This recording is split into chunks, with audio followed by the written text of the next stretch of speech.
continuing on my video of the Old World Santa. This is a vintage or a Victorian Old World Santa that I started at the International Wood Carving Association and from their blog site there, the Zoom video that I did. This is sort of the part 2 of this. If you have not if you're just seeing this for the first time, first go to the International Wood Carvers Association.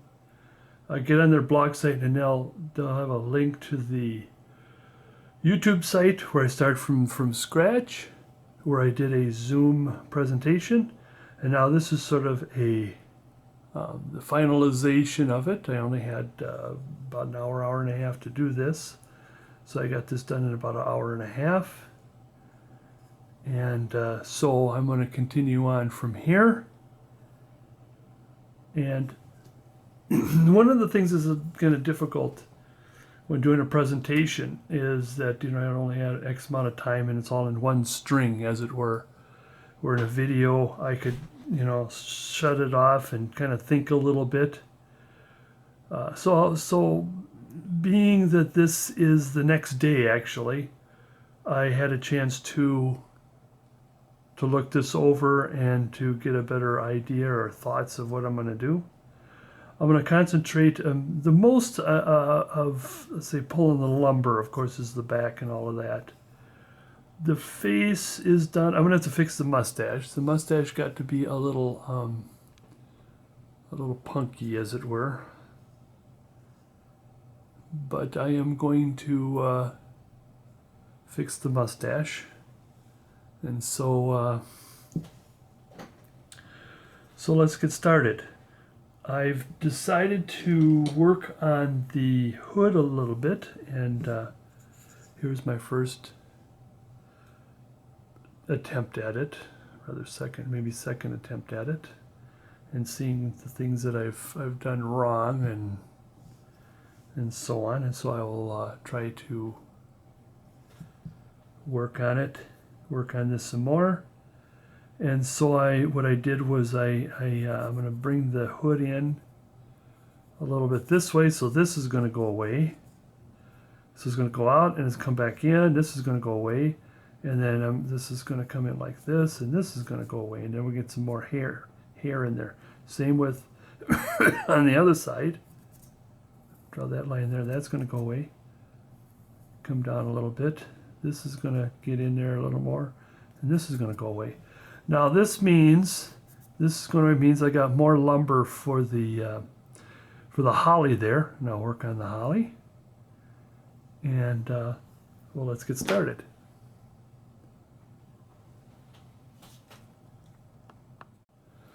I'll take my knife, and one of the other things that I wanted to do was to bring the head back a little bit. What I did, as I've mentioned, I had this too square on my first one. And the other thing I did mention at the time was that my knife had these little scratch marks on it, so I did manage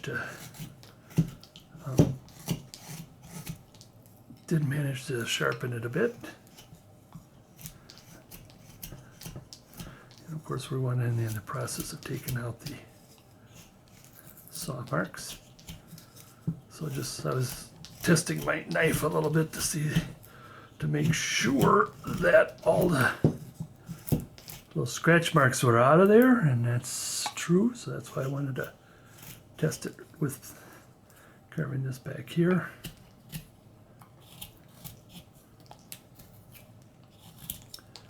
See how the tip looks.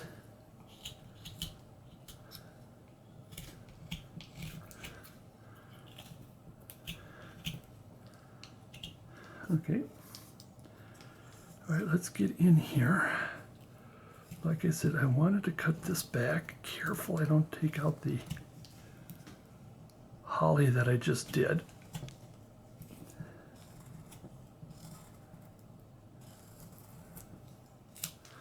There's still a little bit of scratch marks in there, but I think it's enough to keep going. And I will do the other two hollies in a moment here. Get careful. Careful. Uh-oh, a piece just fell out on the holly, but we'll work at that later. We'll get back to more detailing, or maybe it's okay as it is. You know, if I dig a little deeper down.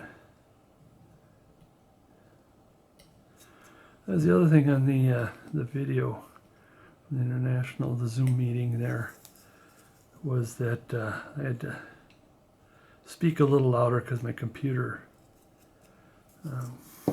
this microphone, when it was as high as it could go, where I can kind of don't have to holler so much. So okay, let's take some of this back. Pay attention.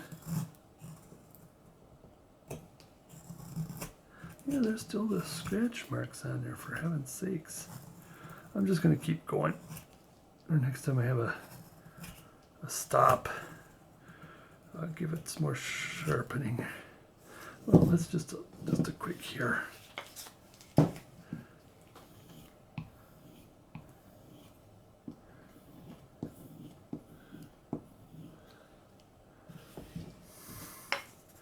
It looked pretty good over here. Oh, it's still in there. There's little scratch marks, but I just want to keep going here.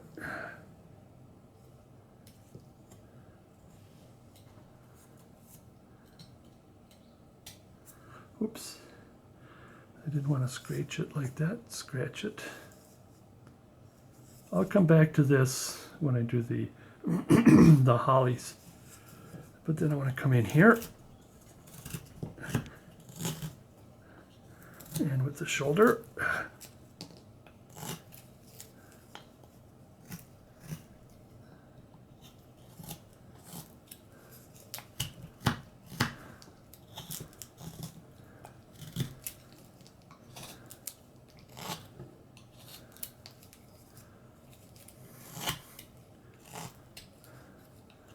Okay, now comes the fun part. Well, let me just take the saw marks off here and round this a little bit before we do get to the fun part.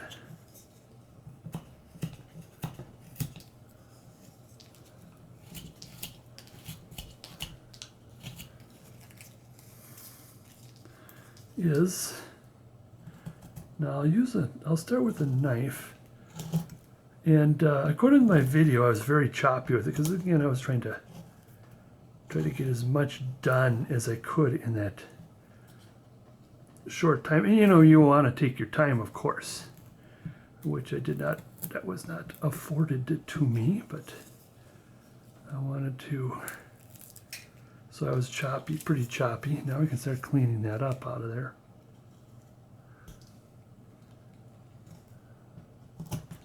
Get my thumb in there to protect. I'm almost free-handed here. And I am probably going to use a chisel to get in there and round it. And of course I'm probably going to get a chisel in there to clean up this. But I wanted to take the knife to get a good chunk out of there.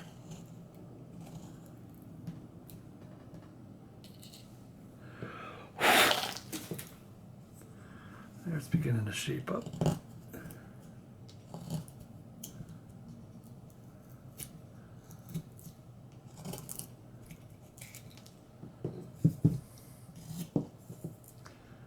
There we go. Get in there. And here, trying to figure out how this is going to end up. Okay, now, like I said, I wanted to. Where's my V tool? Sometimes you can use the V tool as a straight edge. So I can do some of it. I'm going to do some of it. But the main reason I wanted to separate the head from the from the hair.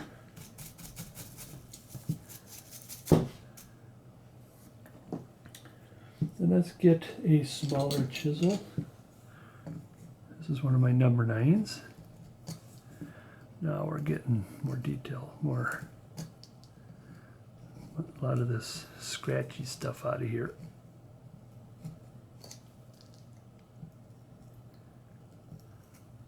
I want to use my detail knife to get in there. Actually, I don't have to, because I am going to, this shock of hair that I got in there, this is all going to turn into forehead, so I don't want to waste too much time trying to clean out something right now. But as of right now, that's not too shabby. I mean, and even though there's a lot of knife marks, but the thing is this is hair. As I mentioned before, that hair is imperfect. Plus, it'll add to the stringiness of the hair, hairiness of the hair.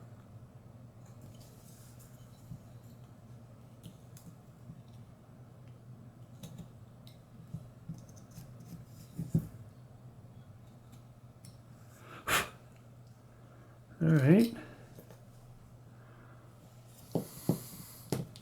Let's take a closer look.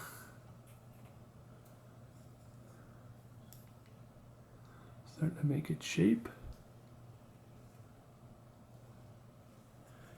Let's start the other side. Like I said, I'm going to kind of leave that alone for now. I still could maybe make that come out a little more. I might even get a little deeper in here.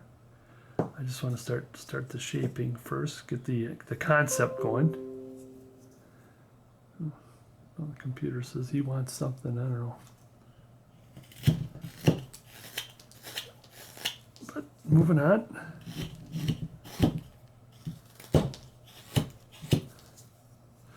Gonna start to sharpen the top of the hood.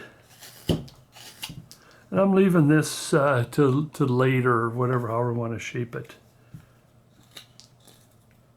All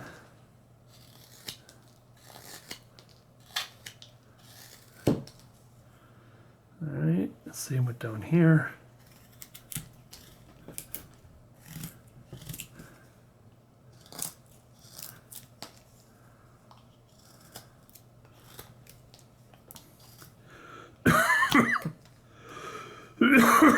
Oh, something in my throat there.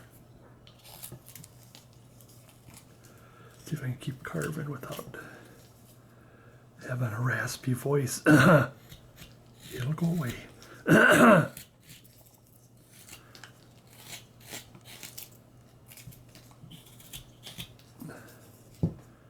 Okay, getting there. So I did a little itch. Now do the same thing on this side.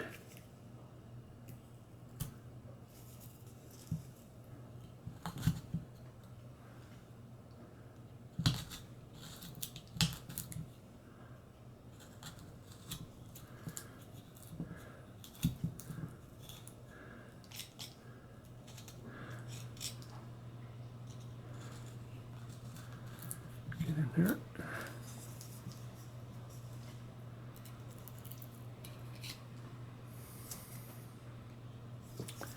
And though I did get it started, I went a little more deeper here. Ooh, I'm at a sharp point. My finger was on a sharp point there. That's a little better.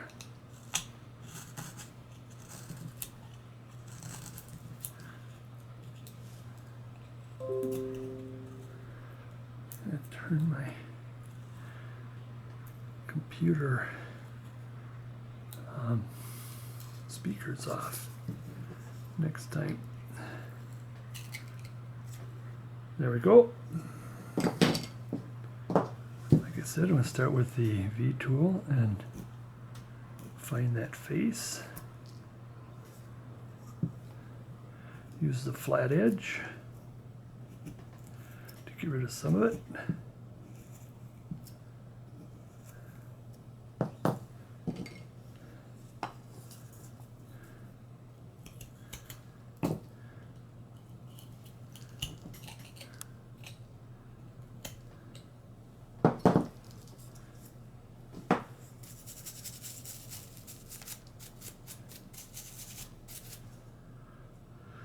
Getting there. I might want to use this as to whiten it. Oops, careful. Watch the green. Yeah, when you're upside down, then the green kind of loses what direction the green is. Of course, that's the thing that I've learned was you put the knife in and you discover the green is in the wrong direction and you stop. Oops, did a little bit of prying there.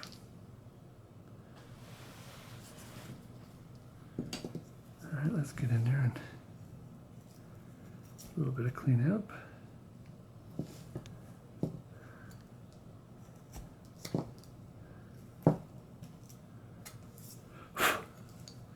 So we're getting started on the hood. The hood is starting to look a little more hoodie. That's the best way to put it. Now I'm going to work on that hair.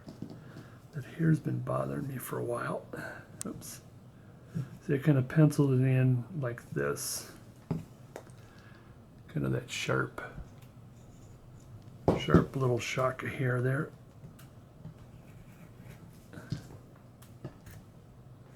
Let's take some of that. Sometimes I like to use I got the V tool in my hand. Let's start to use some of it. Or use it to take some of that out of there.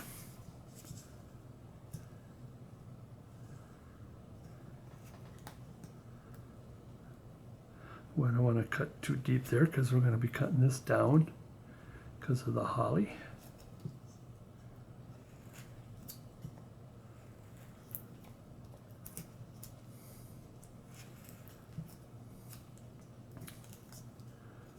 Okay, getting there.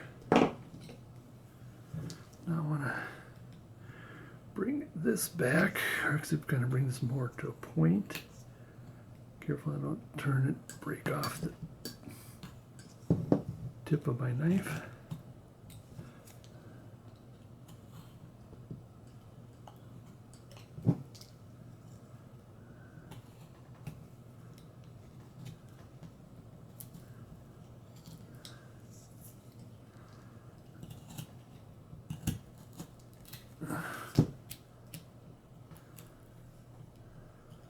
Get out of there. Maybe I should just do this one piece at a time instead of trying to take bigger hunks out.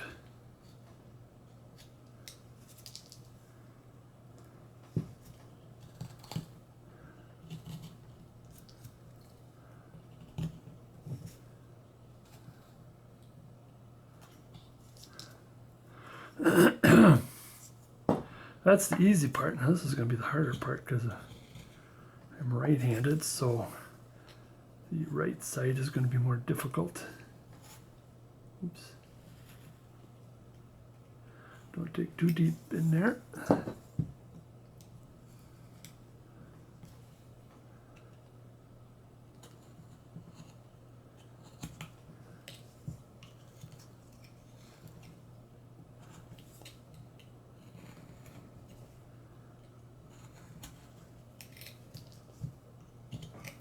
I think I might have dug a little too deep here, but I have to work with it. I think I may have, but I do need to go a little deeper in this, so I think we might be all right.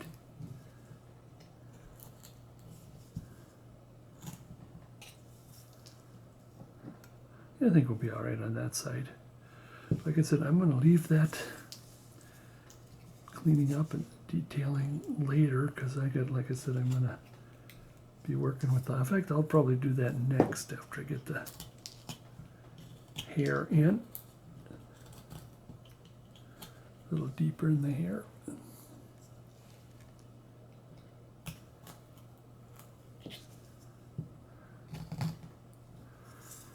And it's getting kind of pokey again.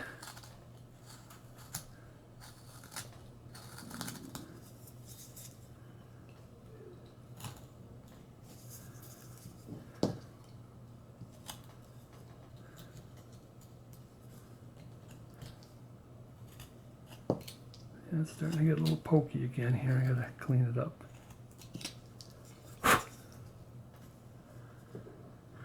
And I think I'll leave the hair alone for now.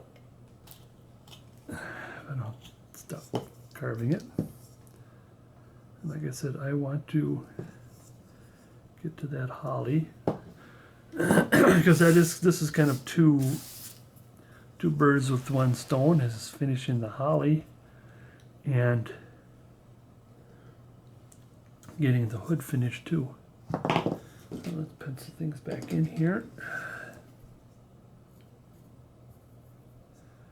In the first video I showed you how I drew it in.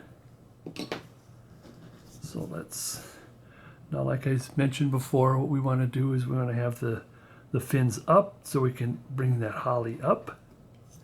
And I mentioned before that we're pretty lucky that this, careful, maybe not this time, but no, that's okay, is you can twist. If it's smaller, you'd go in and in.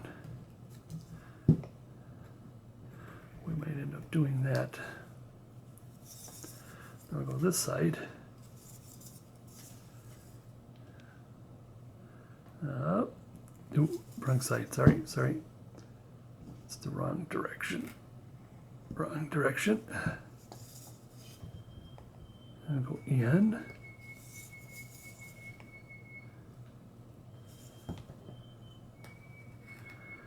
And according to my bird clock, it is 10 o'clock. That was old Sam Peabody, the white-throated sparrow, which we got plenty of them out there right now, out in my yard right now. Oops, this isn't coming around as I wanted it to. There we go. And then this comes around. Okay, let's do the same with the third one. Oops. There we go. Let's see if can I scoop this one? I guess that one turned out all right. Let's see. No, I can scoop this because this is just a short angle. And there's some of that hood that we're going to be cutting down on. Oh, get back here.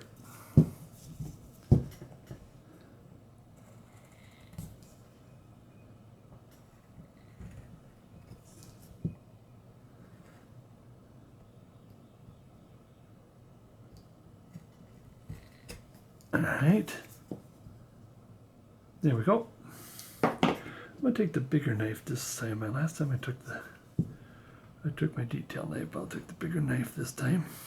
And now I wanna go along and do some stop cut along. Yep. Here.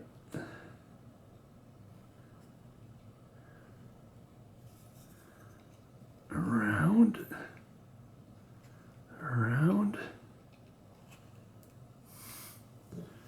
Okay, so let's take some of the hood off and bring that holly up.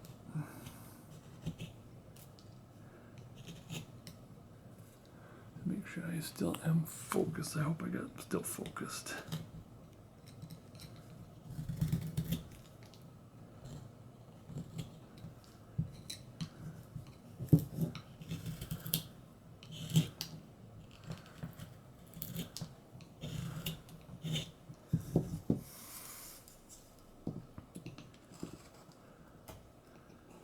Good scooping.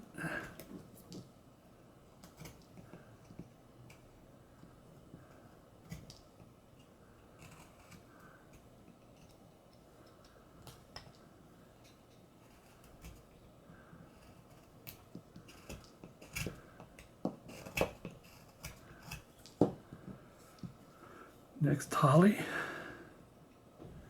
Let's bring that up. Bring the holly up. And get close to the edge there.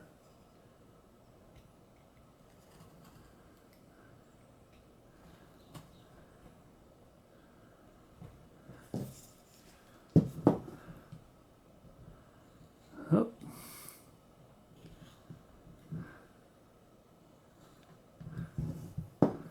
Now let's get that out of there.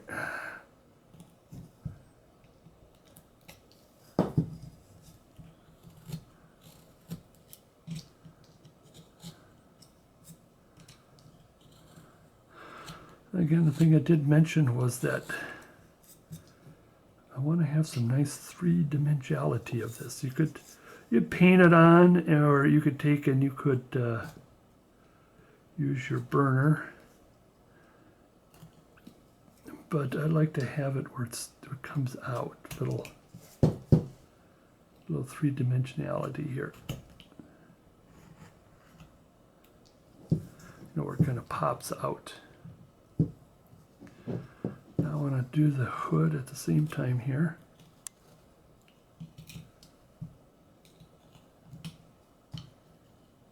Come on.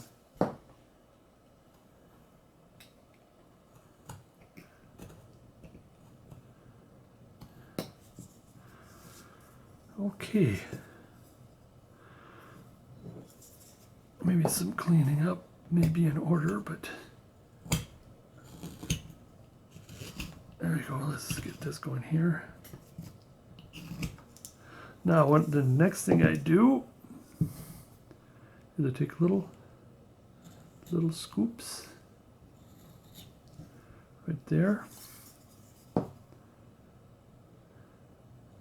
Right here, this guy that's a one bump guy there. Or valley, and then I'm gonna scoop here. I think I went the wrong direction, but it came out all right.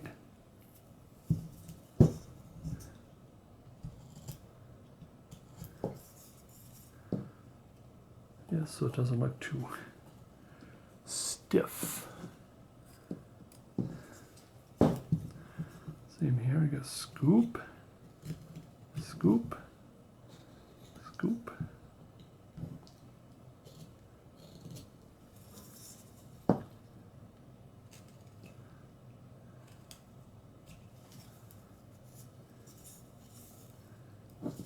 It's a matter of holding on to it, how to hold on to it. I'm going to kind of just scrape the pencil marks out of there.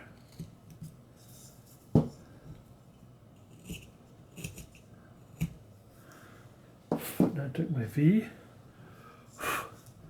I went this way, put the ridges in.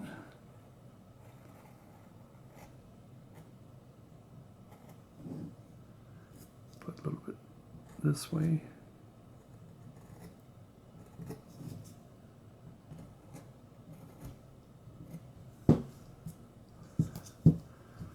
Put the ridge in.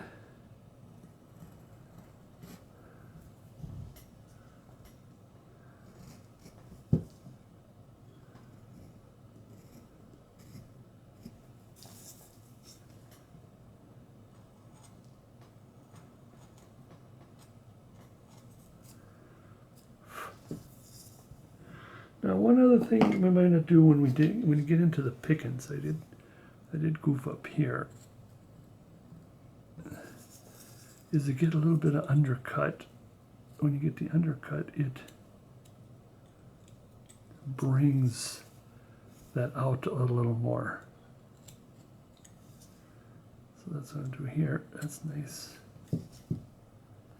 And this will be during the picking time. Just want to show you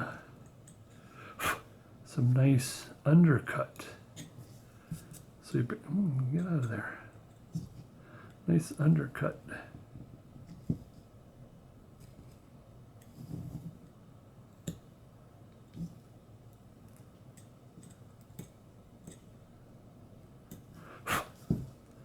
That ain't gonna come out of there by just blowing on it. So let's get a little close up here. How close can we get up here? See how that kind of stands out more? Okay.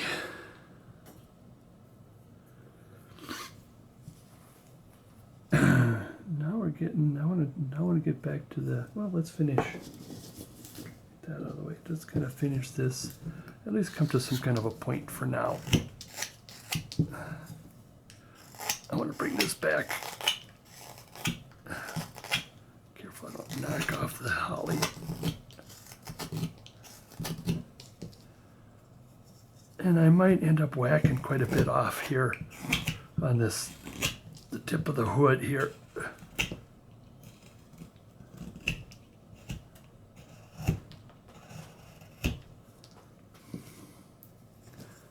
I'm going to have a little too much. At least get the saw marks off.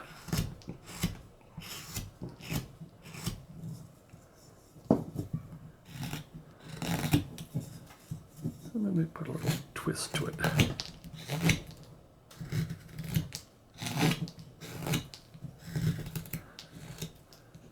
So it'll give me a little more lumber for the holly here.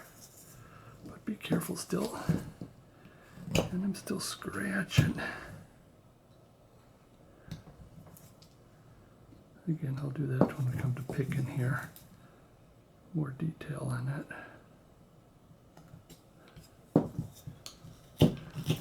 I'll make it a little twist this way. Tilt. As it tilt, a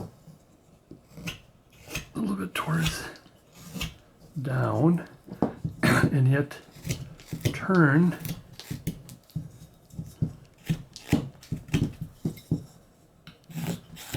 Some character to it. There. So it's just not straight back.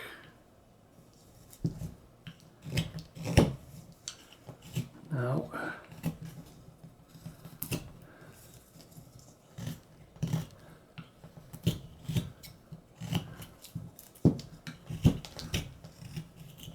I'll come back with the, let's get the chisel started on this one. I got a nice number 9 again, and this one here is what, 15-ish, 20-ish.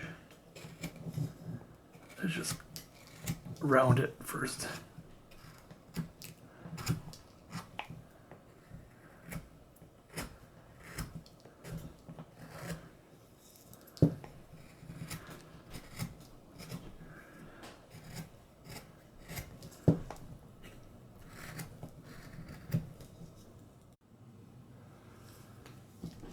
So, see that one I might leave it alone.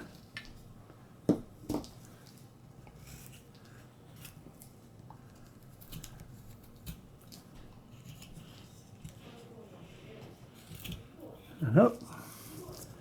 I'm just going to take some of the, unless you want to leave the chisel marks, if you're one who likes to take chisel marks. Leave the chisel marks in there. Okay. And we move on.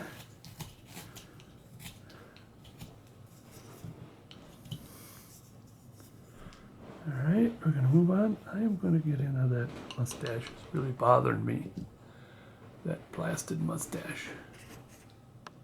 All right, like I said, I'm going to get into the mustache. I did draw it in and to shape it a little more to the shape I want it. All right, same with on this side.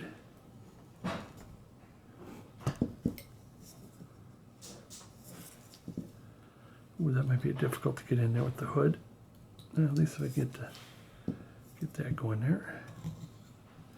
Now what I want to do is with the mustache, I want to put the little thing right there in the, like that. A little, kind of a little chip in there, and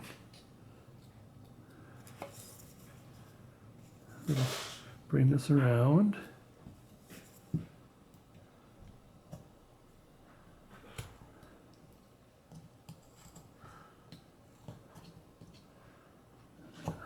cheeks a little bit. This one here. I'm going to match the two cheeks together.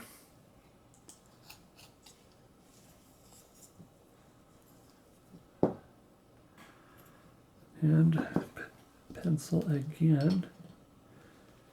I want just a little bit here.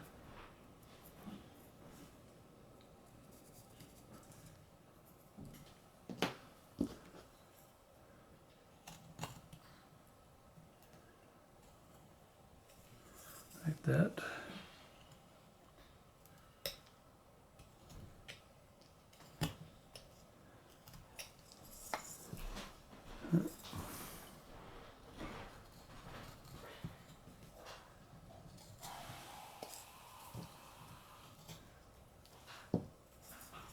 To make that match, I'm going to bring this back a little bit.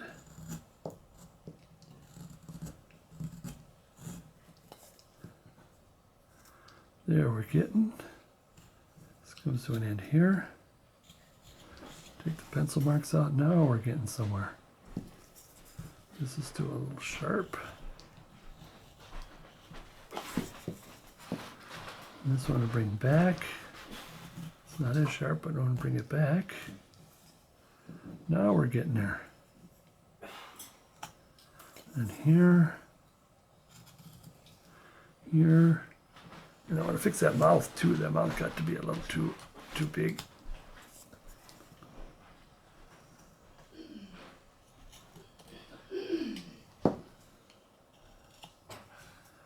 Bring the mouth back, bottom lip.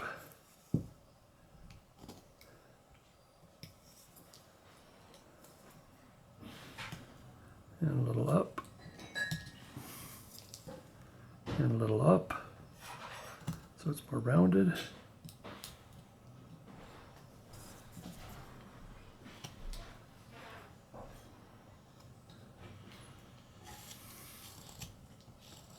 Bring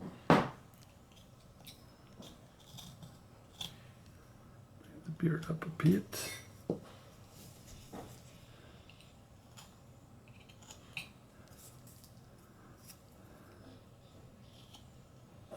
There. Again, we still got some picking to do.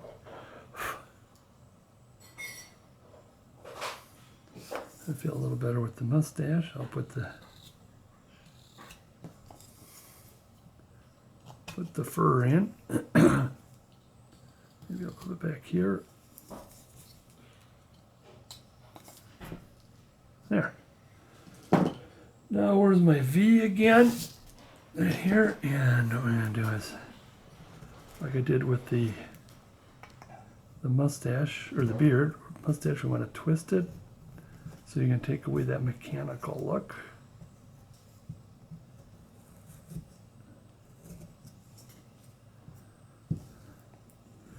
Look too mechanical, you almost want to look like maybe you did it with a knife, because it's more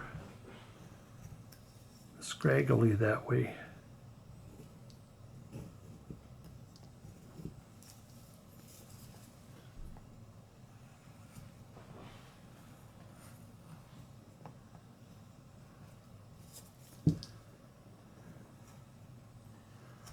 Actually, I think it goes better this way. Yeah, there's the green.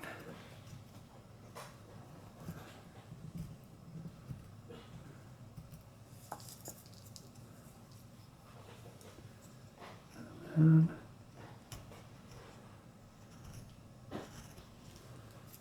okay, and we still got quite a bit of cleaning up and fixing of the hood.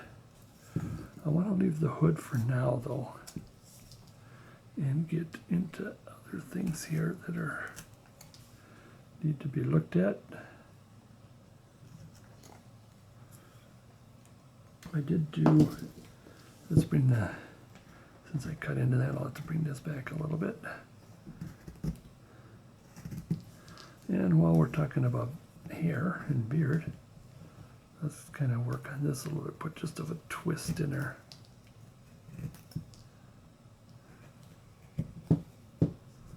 Or a wave. cleaning up to do in there.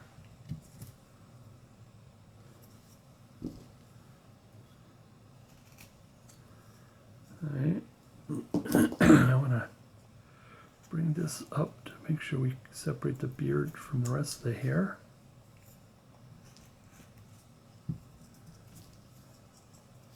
Now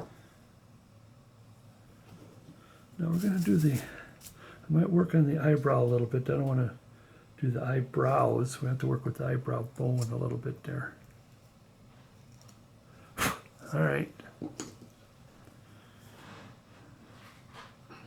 I want to get into the clothing part.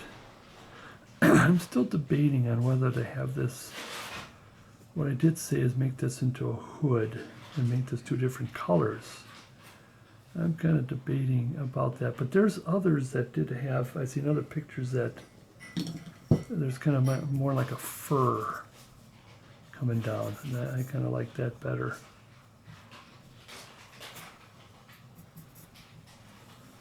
And we can still separate the colors. So remember, we want to have this blade up, and then this blade up. And for some reason, I guess somebody, oh, don't get in there and rip at that. This up, this up. Knife, oh, that really kind of chewed that, didn't it?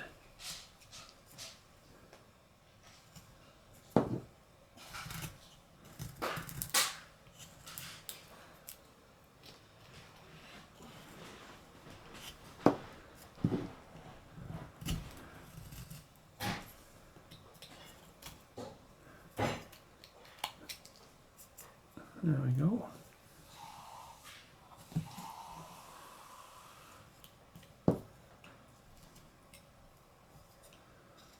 With this.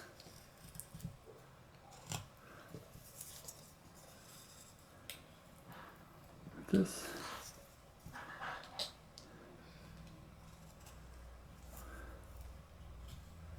No, I didn't want to get into that right now, but I guess I got it started there. Same with on this side. Oops, sorry, I need to. What is this? What are you doing in there?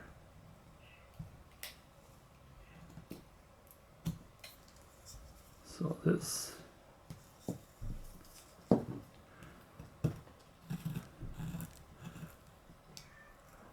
This.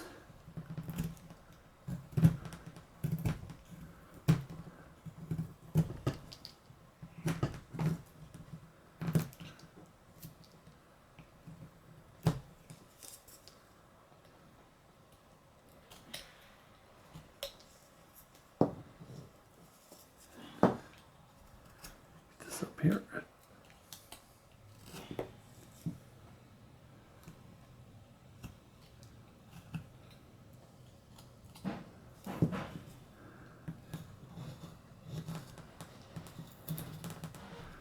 Bring that down.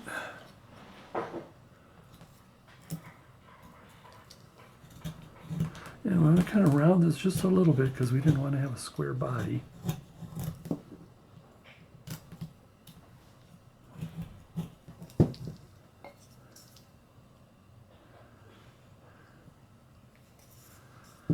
There's still quite a bit of cleaning up to do. Cleaning up and rounding, actually. Same with this here.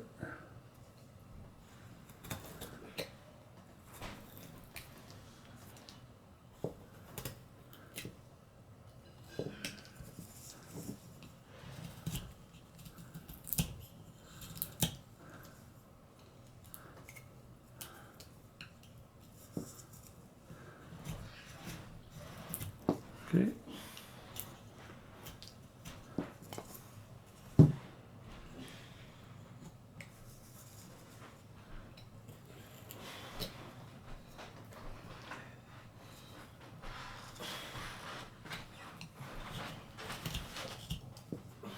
Yeah.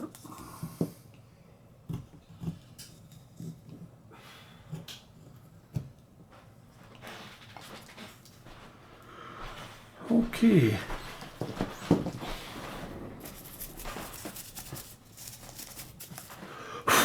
Give one of those.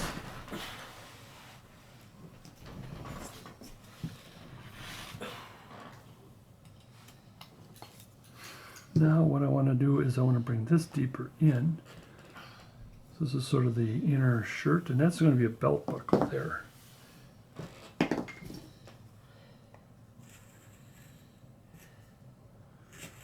So I want to get a little deeper here.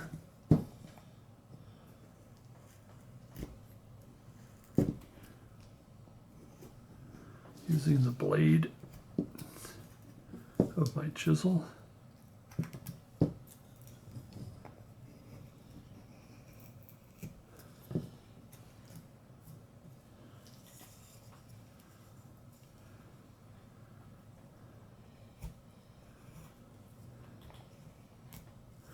There we go.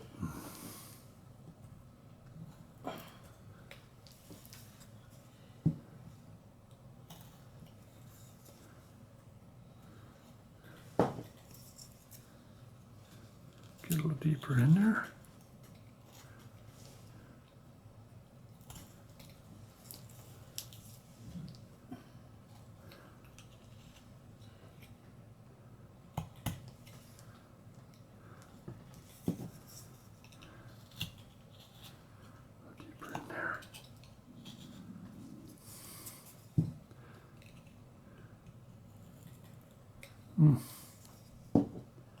I did cut into that,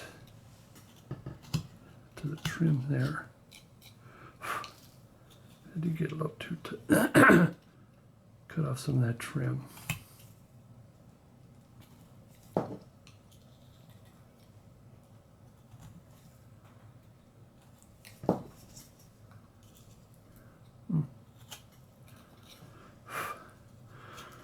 get at that a little later. I want to get into this. Bring this deeper down.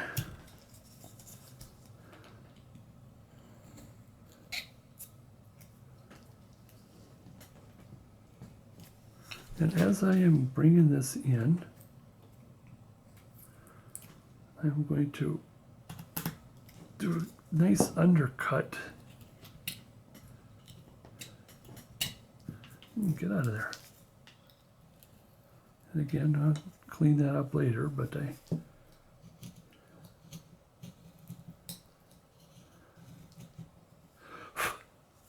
same with on this side. I did get that started. And now I got a cat coming into view.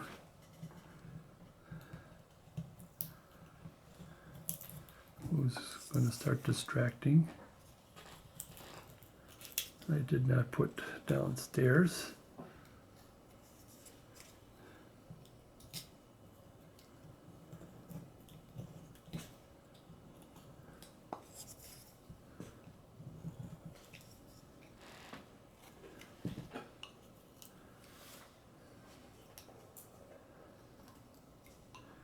Get in there.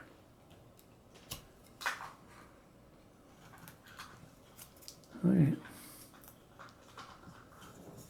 I want to round this a little bit.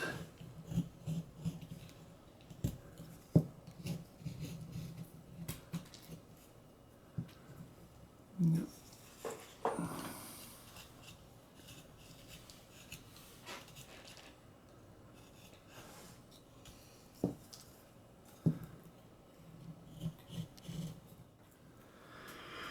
All right, I'm gonna get to one of my chisels. Where's my little flat chisel? There we go. Flat chisel in there. Let's bring this down.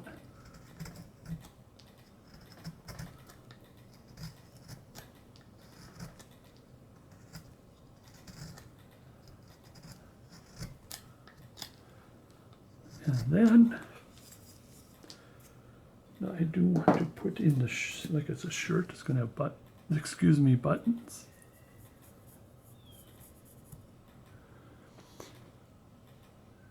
And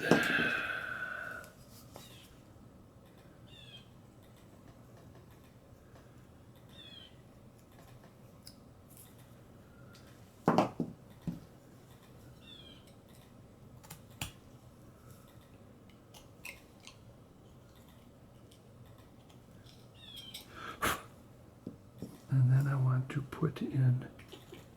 Get that out of there.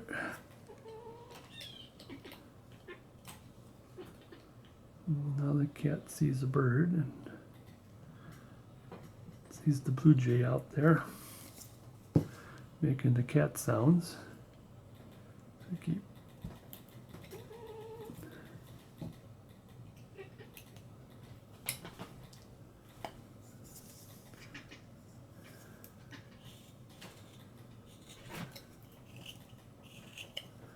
round this off a little more.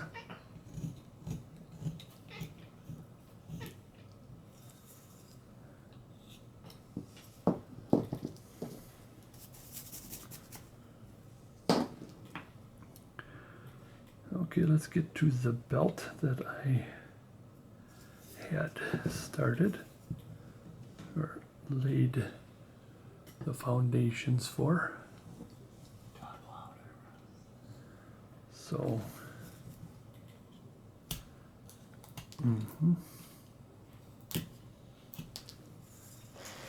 that in there like that.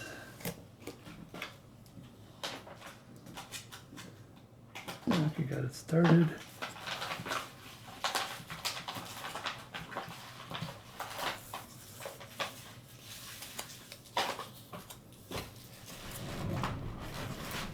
Yeah.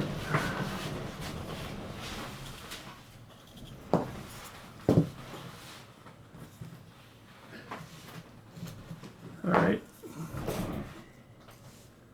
Actually, it's the other way around.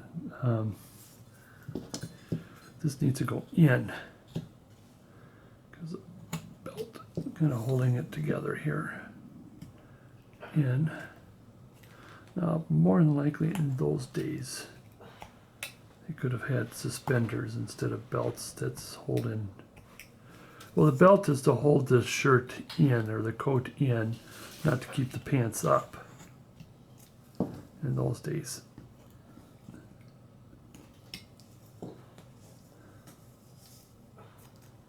Now the belt, there's the center line. I want it to be kind of like, it would be about the width of this, because I have the coat opened a little bit this way, so it gives a little extra.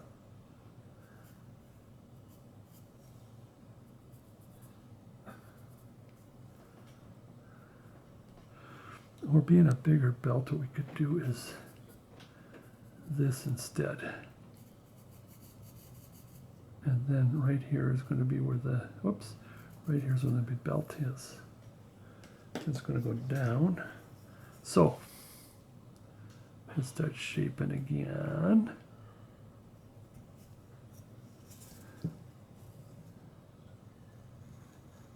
I'm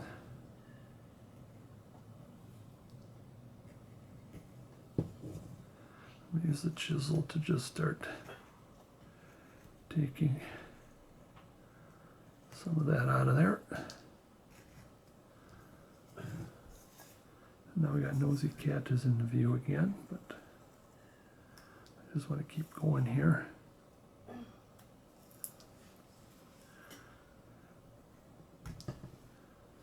And then it's going to come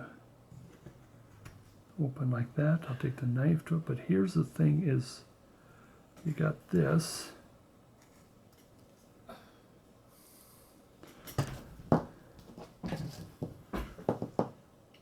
There's the belt.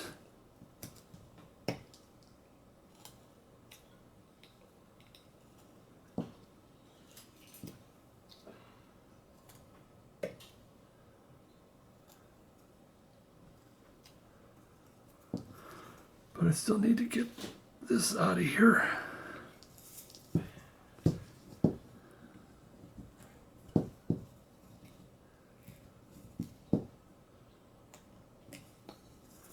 I really don't have anything to do much undercutting there. So I'll probably have to rip that out of there. I don't know. Same here.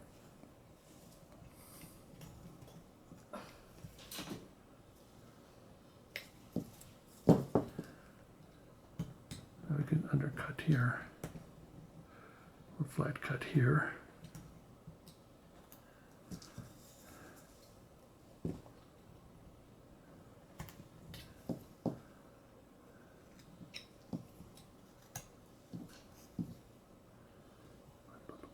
cut here. All right.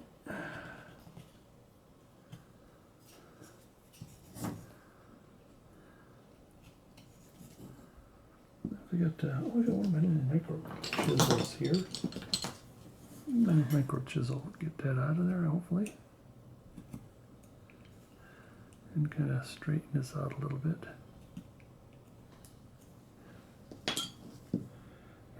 Was my little detail knife.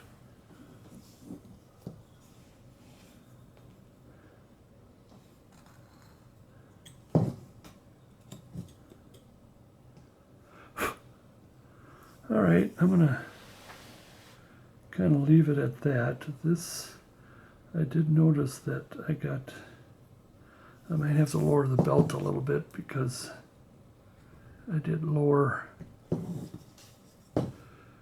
the coat over here.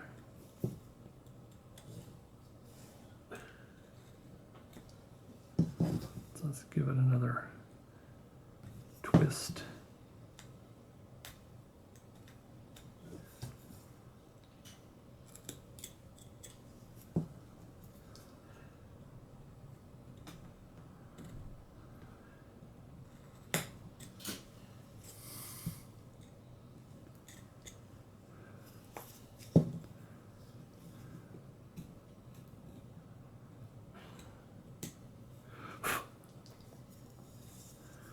Same with the belt.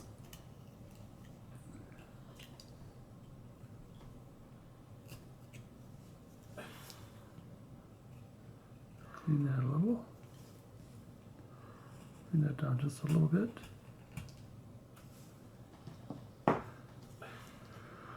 Okay, we're getting there. One of the things that we want to do is put the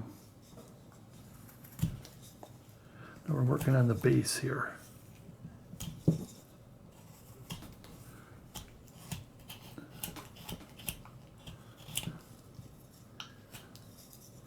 Same with the back here. Working on the base.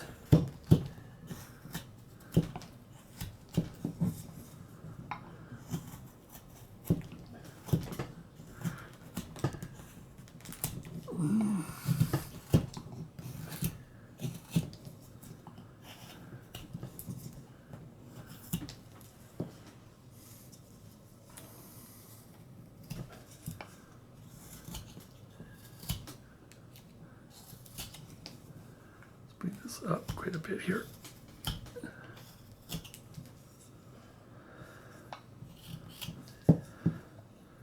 Same with this one. That's the burnt side. I got a dull blade on my saw. One of these days I'll change it on. I'm kind of hoping that it'll break actually, but when it's dull like that, and it's a very wide blade, so that's why it burns, is that it's just rubbing against the wood. So here, get it, and use your saw and it comes out burnt like that. That's the reason why. Some of that, I want to turn this, not only take the saw blades off, but kind of round the shoulders, round the back rather, up to the shoulder.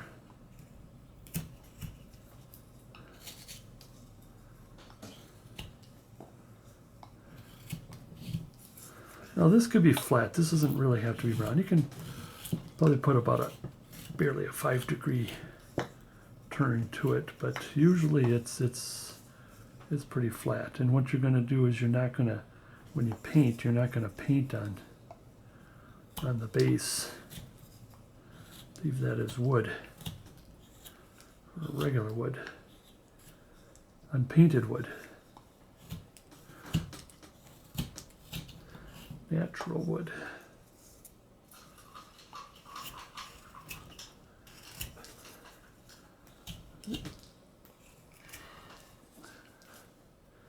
Because this is going to come up some more.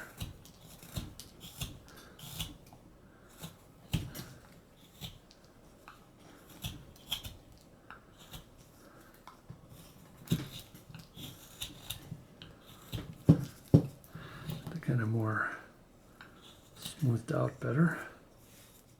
Well, now I've finished it. He's running around, don't go too far. Did a bunch of this and that and cleaned up and there it is. Let's do some close-ups. I got in the hood.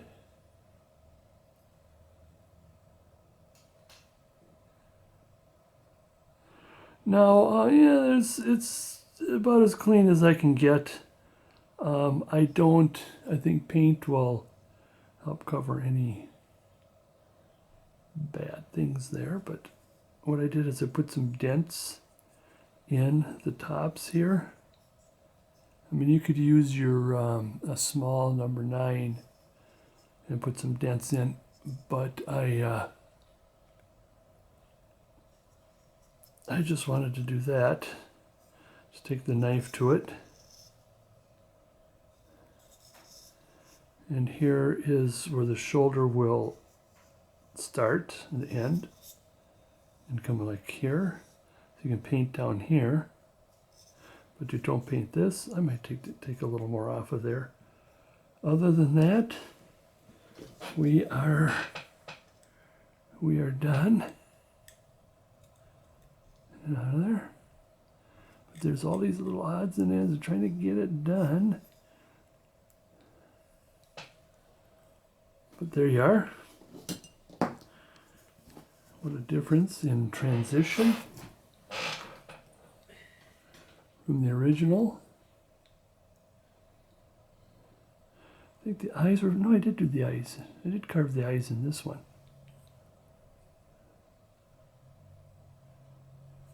Like I said, the head is a little square. And I did this one here, just kind of get my feel to it. But here I wanted to make the hood a little more wider. And so I do think we are done, and we're going to paint it. And let's see how it looks at the end.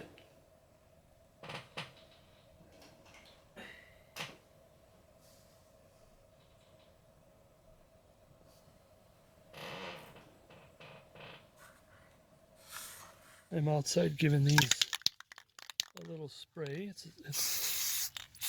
a little snowy right now, but I'm using Deft Satin. Just a little spray before we paint. And Lynn will start painting. And I will start setting up and zooming. And where is the spot?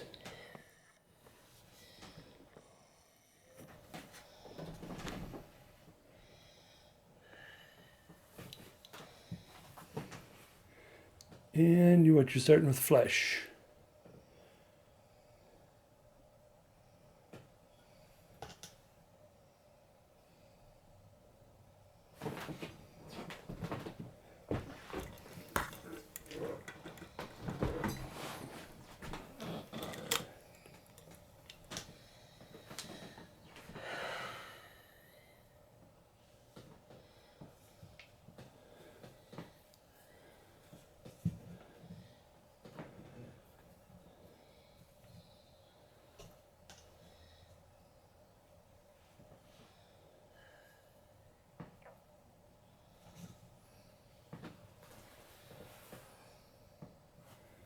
And that is flesh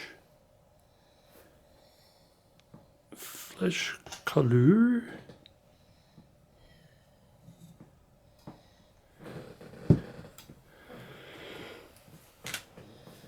We're using acrylic paints. And you're doing right out of the bottle.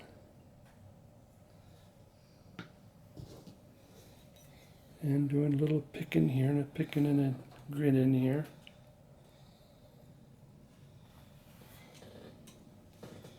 Removing loose bits that I missed when I was cleaning up.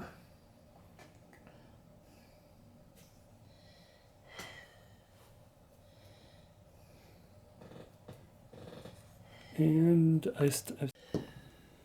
now you put in white.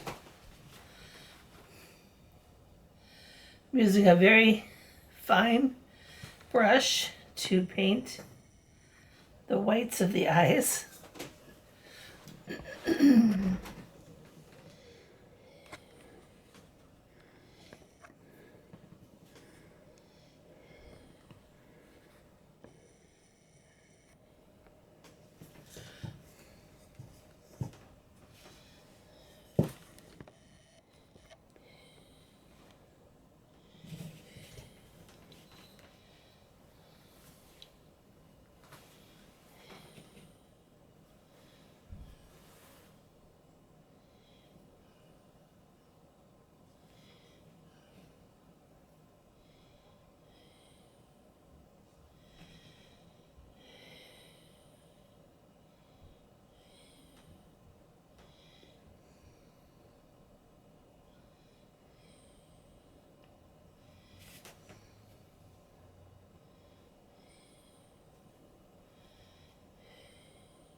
Now I'm using Dolphin Gray.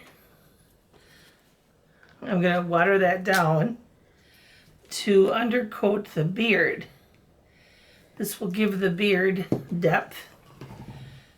It will go into the deeper hair lines carved into the beard.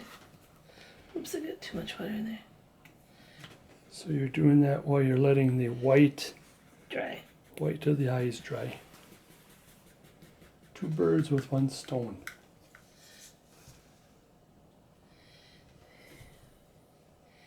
And I'm just putting that on the hair first. And that is Dolphin Gray, watered down.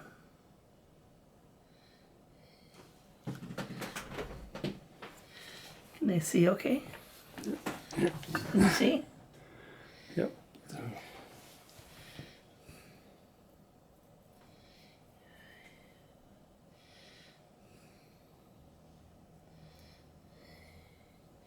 I like to use a flat brush because it lets me come right along the side of the face, and it will let me come along the side of the hood without getting gray paint on the face.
Don't forget the eyebrows.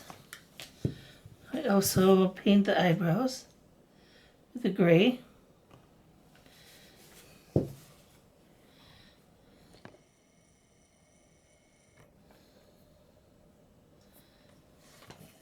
Just doesn't want to focus when I zoom in.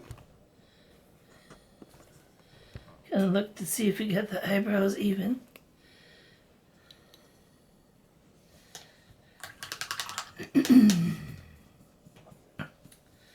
All right. Now that needs to dry. So we're going to move on to painting the hood. And Russ wants the hood to be White.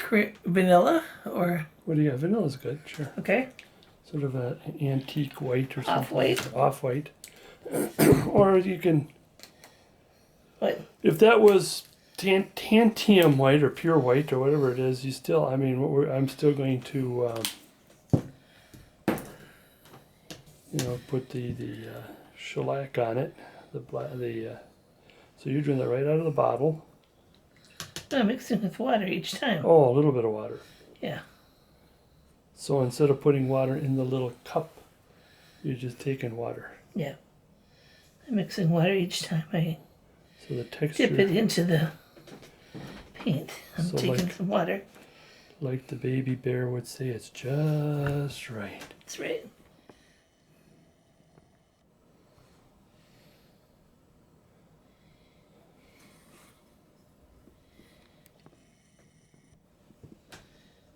Again, a flat brush lets me get on the inside of this hood Yeah, especially without getting paint all over. I can go into thin areas.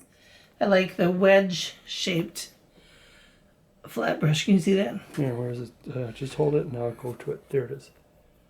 There it is. Yep, that's the brush you want. Yeah, that's what I like.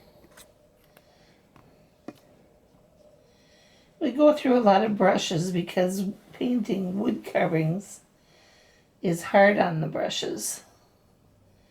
We just buy brushes at Michael's or Hobby Lobby or Joanne Fabrics. The wood is quite abrasive. Yep. So we don't buy really expensive brushes. We just buy inexpensive brushes.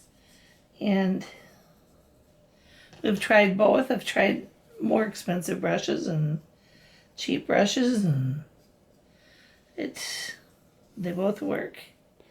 But they're hard. They're all hard on the brushes. So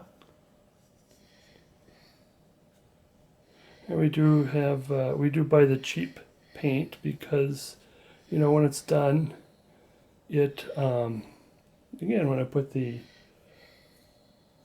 wax on it, it really doesn't make too much difference between expensive and cheap paint. I mean, others probably could tell you that there's a difference, but there probably is. But for our purposes, we're good with the cheaper paints. yeah, the flat wedge brush lets me get right up to the edge of the holly that Russ has carved into the hood without getting too much paint on it. And it's kind of easier that the holly is lifted like that. Mm-hmm. I've also mentioned if you did want to get in there, instead of carving out the hollies, is to get some thin wood and carve hollies and then glue it right on. Or you could wood burn the holly in. If you wood burn it, wood burning helps a little bit as far as lifting it. But then if you just paint it, it's not lifted. I mean, it's still okay. I think a carving this size, you do want to spend some extra time carving the details like this.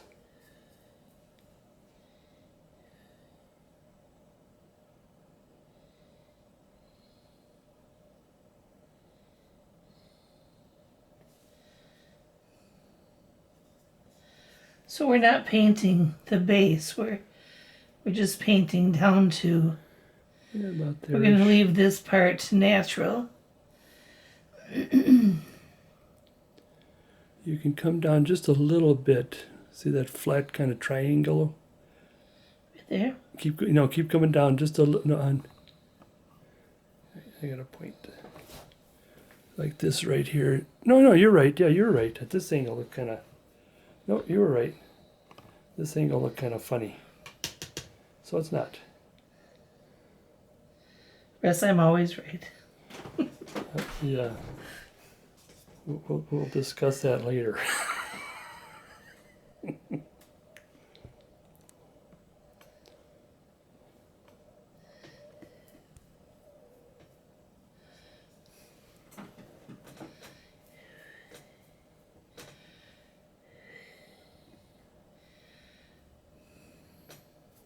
Geez, I'm trying to think at a quick guesstimation, how many carvings do you think we did since the first time we picked up the knife? Because we've got tons of ornaments and tons of siennas, tons of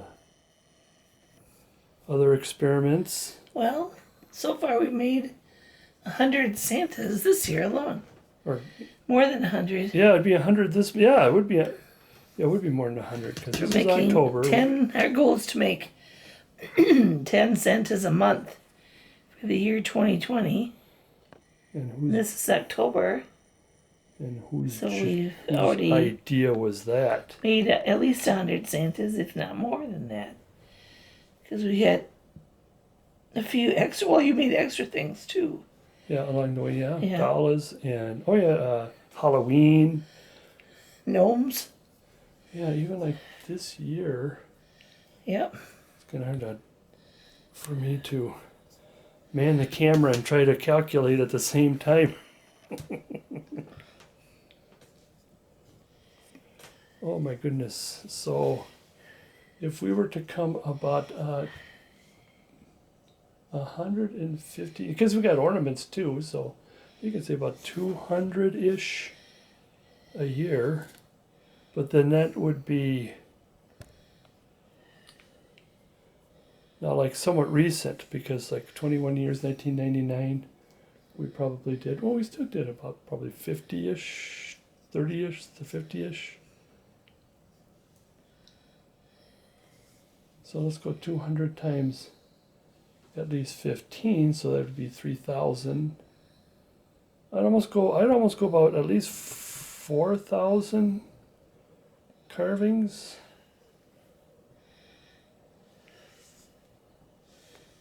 Give or take.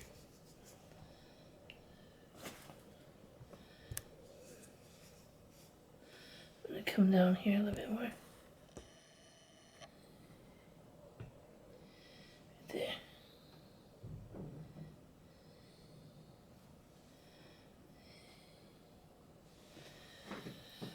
Okay.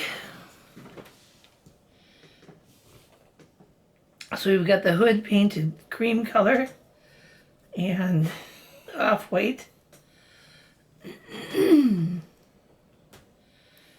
Now I think I'll do the eyeballs. I usually make the Santa eyeballs blue, the pupils. I use a French blue. French blue. Is it good?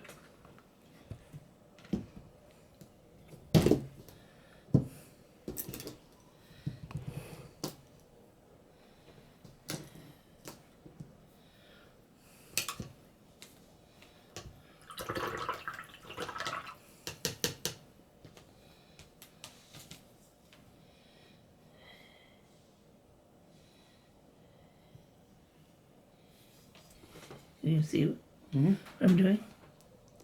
Oh, okay.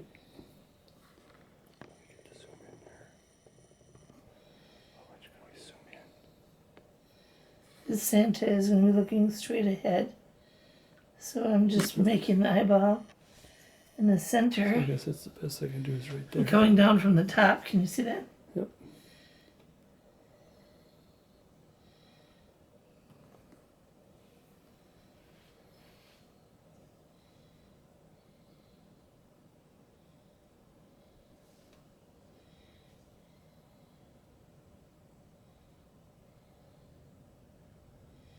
There's lots of different ways to paint eyeballs.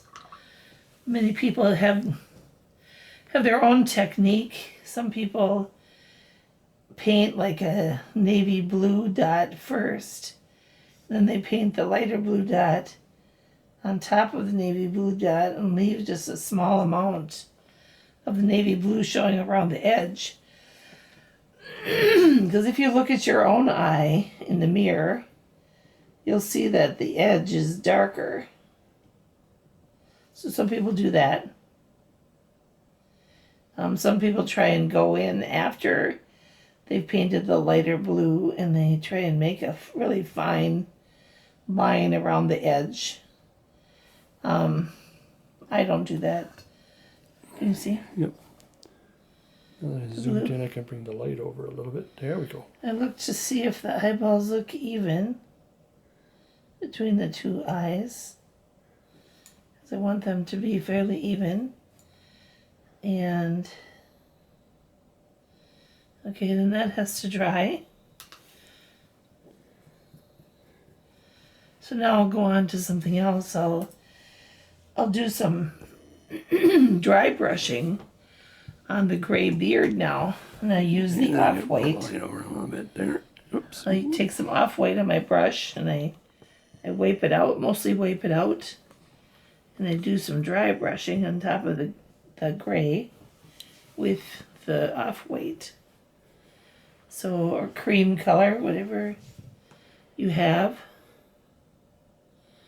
And that is lightening up the beard. Yeah, when you... So that's starting to give layers of beard. Yeah, you do definitely got to... It has to be an off-white. Yeah. When you do the beard, because... sure, you may think you look at Santa's beard, or you look at somebody else's... You think it's pure white beard, but it really isn't. It's off by a little bit. This is our first dry brushing. We will dry brush again with white on the beard to make it lighter. We're just lightening it now with an off-white. We actually paint the beard 3 times.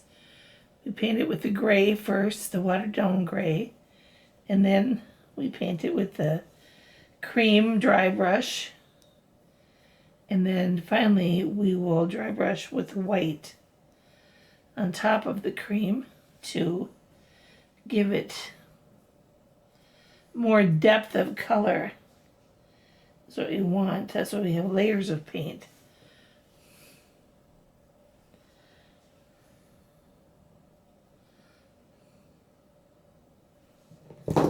Oops. Timber.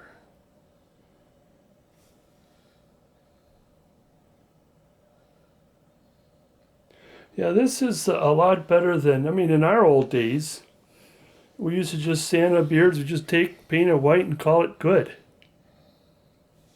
Now I've taken white and I'm dry brushing over the top of the cream with white to make his beard lighter. Because he's an old man and he has a gray beard, so I'm not filling in the gray deep cracks with white paint. I'm just going over the tops of the hairlines, and that's giving the... Yeah, I mean, when you look at it, it still looks like a gray beard, though there's quite a bit of white. No, it's getting lighter. Yeah, it is getting lighter, but... Yeah. Yeah, it's just, that's really interesting. In the old days, we just paint the beard white and call it good.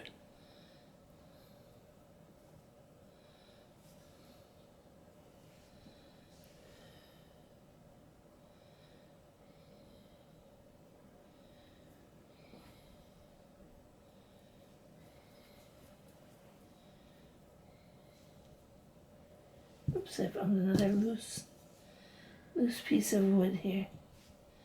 I'm going to chip those out now before you paint it too much. You don't want that falling out after you're done. It's just really interesting. Step by step, you've seen that wood carving coming to life. You see a lot of depth when you put the color in.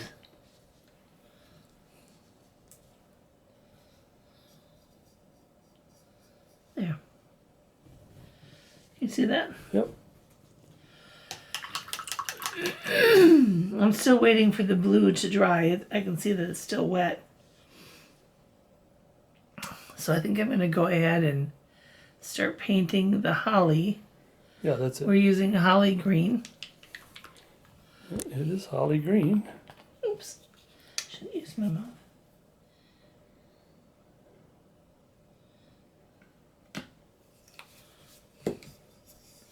So he's got 3 sprigs of holly on the hat, and we're just gonna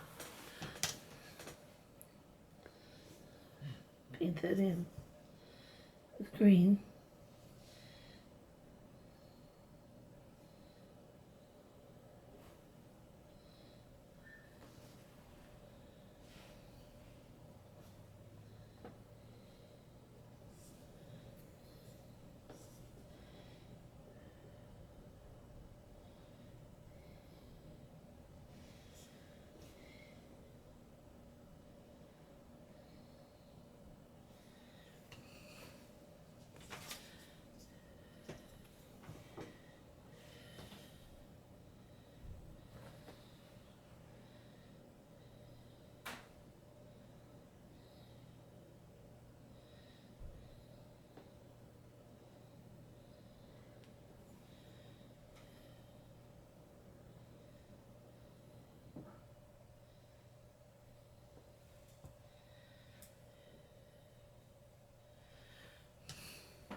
We took painting classes with Pat Moore from North Dakota. She's an excellent carver and painter. I've had 3 classes with her. Russ has had 1. And she's an excellent instructor for painting. She's won contests for her painting and carving. And she's often a judge at carving shows also. Yeah, She's very talented. If you do have an opportunity to take her class, Yeah, she's very good. that, and if you're at a show, and Randy Moore, and they're both there, and they got the roughouts. A lot of the carvings there are hers and her painting, and strongly recommend taking her class. There's a lot of people who are just afraid to paint because they're afraid that they're going to ruin it, but you don't know until you start painting to get to know how to be a better painter. There's many styles of painting too. Yeah. Some people paint with a really watered down paint. Yeah, that's It's the more of a Scandinavian style. flat plane, yeah. But there's many methods for painting. Some people use oils. We know a woman who colors her carvings with colored pencils. She paints them with colored pencils. So there's many methods for painting. I see the eyes are still wet, the blue, so I'm going to keep letting that dry. And I'm going to move on to the red part of the coat. Would you be I'm using tomato red, if you can find that. okay? It's a great color to do that. So I'm just going to paint the little fronts of the coat red here. You know, to me, it's like as long as it's red. The I like the lipstick red or the fire engine red. Again, because I am going to put wax on it. It just, and then I'm going to do the. You're going to antique it. I'm going to antique it. Before I do that, of course, I'm going to do the shading and the highlighting. I do like the sharper red, but this red is kind of more of a, I don't say lighter red. What's the best way to put it? Medium. An off I red. prefer the tomato spice red. Yeah. Yeah. Or the tomato red. And it does give it more of an antique.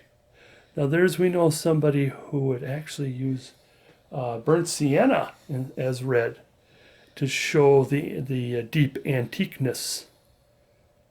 And in fact, what she does is the cup, put just a drop and one of those little cups there and paint it, and it's very, very antique. Like it was red when it was store-bought a century ago.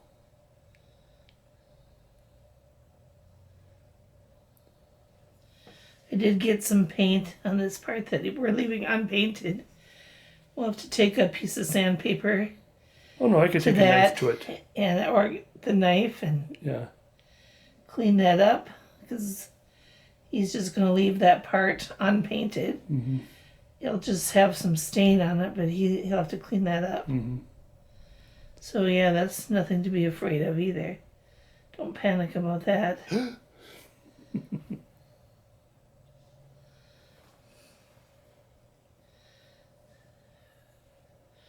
Okay, I'm gonna let this guy dry for a while. So we're gonna come back. All right, yeah, we'll shut it down and we'll be back here. Let's kind of a little thus far picture. I'm going to swing it a little bit. Thus far at this angle. And we'll be back. One thing you can do to speed the drying if you're in a hurry is we have a small hair dryer that we can use to just blow dry the paint. We're using acrylics, so they dry quickly. So that's good to have close by. Now we're going to paint the pupil.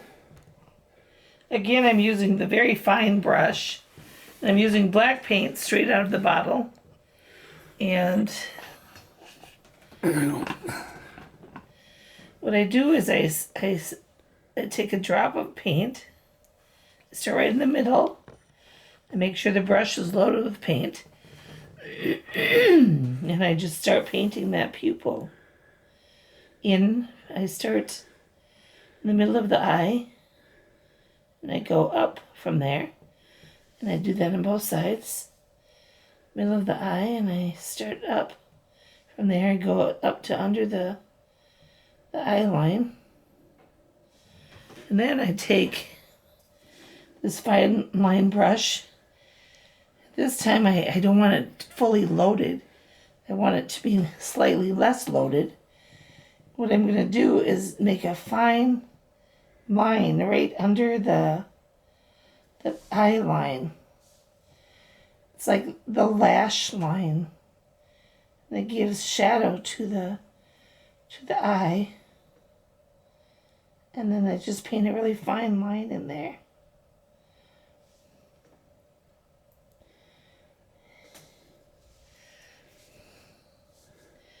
And I keep using this brush to shape the pupil and the line.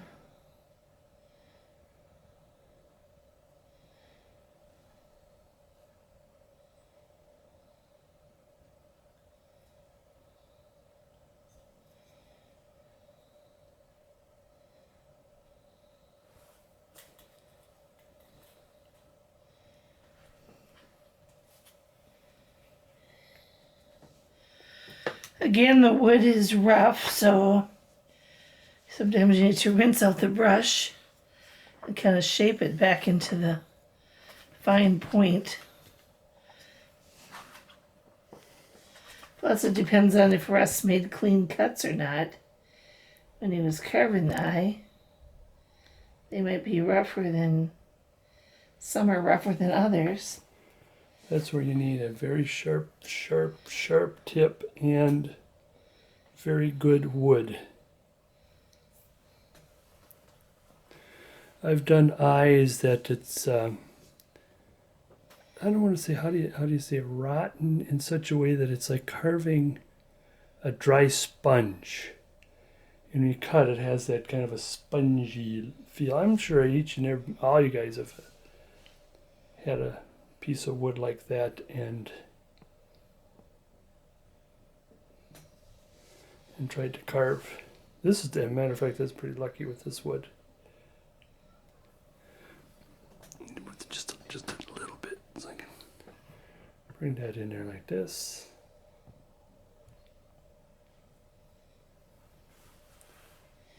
And just kind of keep shaping it and going over your line until you get the pupil shape that you want and the line shape that you want. And if you make a mistake, you can just paint it out. And I don't know if you noticed, I braced my little finger against the carving in another spot so it would steady my hand. So if you brace your finger against something, it makes your hand a little bit more steady when you're using the liner brush. So there's the pupils. Now that has to dry for a while. And then I'll put the dot white. That is a highlight dot.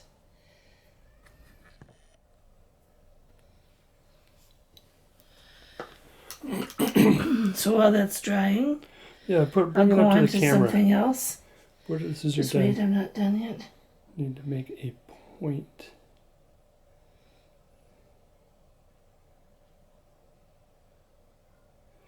I'll make the point she'll show you when she's done is when you do the iris. Paint the iris, make sure the iris, you don't have a full complete circle in the middle of the eye, because if you got white on top and white on the bottom of the eye, it'll look like he's scared. I saw a ghost. And I don't know if you've done paintings like that, but you always, I like to zoom in. I can't zoom in as much as I wish I could with this camera. Now we're going to move on to the lips. And we use some burnt sienna for the lips. Oops. I just Almost lost it again. watered down the burnt sienna. I just took a drop and I'm watering it down. So I'm getting like almost like a Kool-Aid kind of consistency with the burnt sienna. And I just dab my brush in and I'm gonna paint the inside of the mouth. Don't forget to paint if you've carved an open mouth. Yeah. The inside needs to be painted too. And I'm just painting the lips of burnt sienna. Because lips aren't really bright red. Unless you're painting a female with lipstick on. Lips are more of a almost like a brownish color, actually. So we got that painted. I think I may have been too big with the mouth there, but Now we need to paint the inside. We're going to paint this green. So we're using in our case, we're going to use it's black forest green. hold on. Oh, do that again. Black forest green. Yep. We're going to, And you can paint any color in the inside. Yeah, inside or I don't know if you can do any color. I mean, this is an old world. If you ever seen old Christmas cards, holy smokes, they got all kinds of colors. I mean, it was not until the early 1900s when we really got into the reds. I mean, there were some reds, but And I have watered down this paint.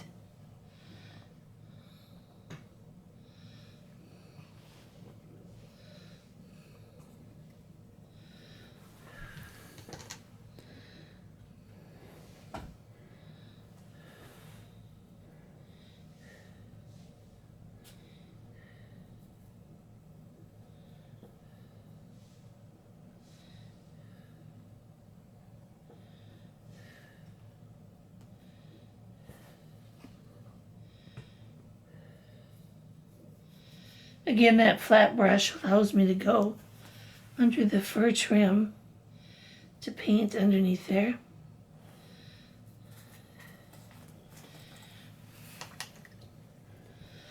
And now we are going to go on to paint some brown fur.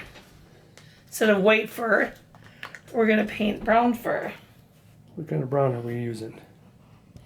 We are using, oops, I can't think it comes out. We're using cocoa bean, Cocoa bean. Americana.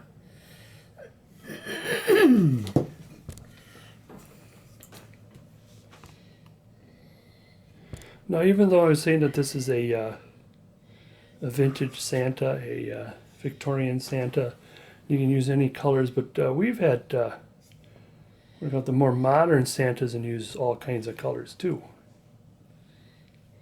Did we do one? I just saw a picture of one recently. I think we did one in pink. Does that ring a bell? Did we do one or two in pink? Yeah, we did, yes, for sure, one. In blue, with a blue coat and a pink skirt underneath. Yeah. So any and all colors. He's just got a couple areas of fur showing.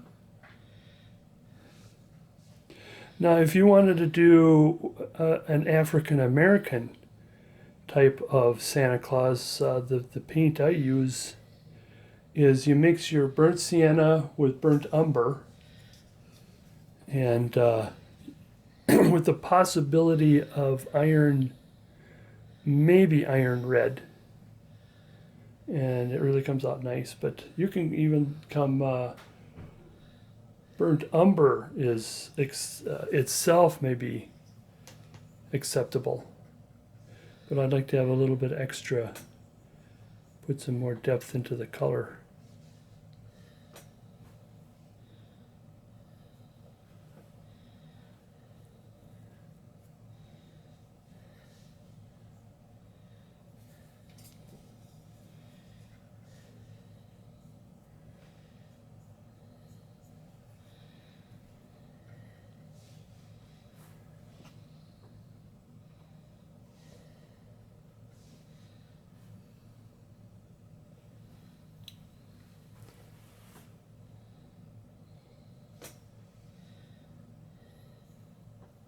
It's very interesting. This is coming to you from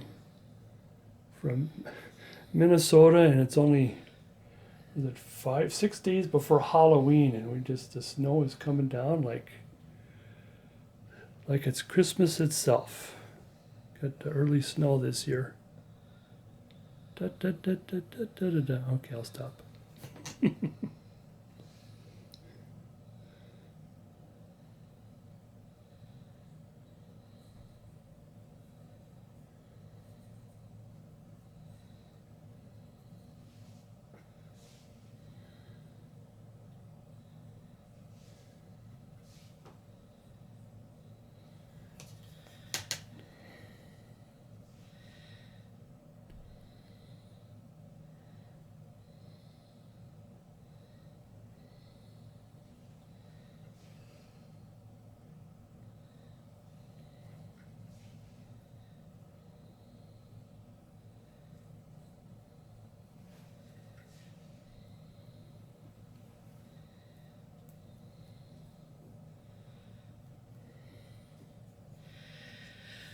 Okay, so now all we have left is to paint the belt.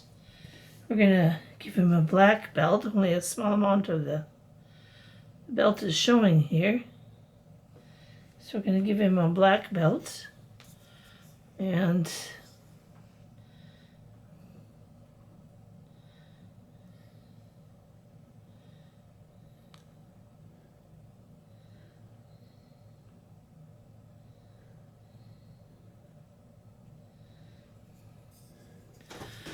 I'll let you do that while I grab the gold.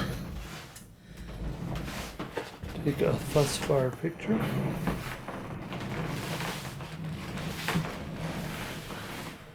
See if I can pick this up without ruining it, because it needs a little bit of drying.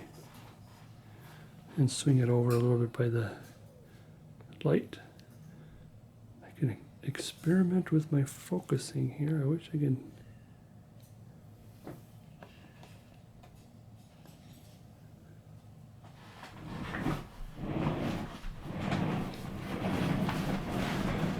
And you know, the thing that's very interesting, see how when you got the white and the gray, white and the flesh trying to come together, that's one of the good things about doing doing the wax and the darker. So what I do is I do I'll explain it later, but it's a darker wax, and it gets in there and it just looks like there's no interruption. or there, it's just like it flows. I almost want to say it covers a multitude of all kinds of problems. I'm using a metallic gold to paint the belt buckle. Up there.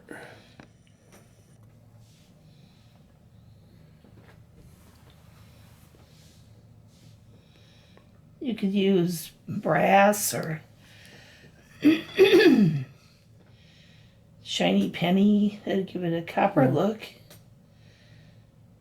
But yeah, I'm just using a metallic gold.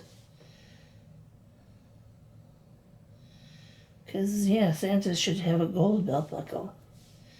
Although this is a Victorian Santa, he could have a wooden belt buckle, I suppose. Or maybe a silver or whatever. Yeah, that belt buckle is a very generic belt buckle. I mean, if you look at some of the old pictures and stuff, it's very. I mean, it looks like a good like the upper thickness is about 3/8 of an inch. You can do it just barely, probably the width of that brush there, and have it mostly belt with just a little bit of buckle. But sometimes it's just a generic, quick buckle. And that's the other reason why I wanted to put that buckle in there too, is you want to separate your colors and stuff like that, because when you do a Santa and it's like all red and there's nothing to separate that all red, it just gets kind of boring. You have a Santa, but you want to interrupt it with a belt. So now we're going to go back to the eye, and we're going to give him a highlight in his eye. Okay. And the highlight is going to go bring this over again. Across from the pupil into the iris. And they're both going to be on the same side of the eyes. Yeah, it's the twinkle. Yep, that gives him the twinkle in the eye.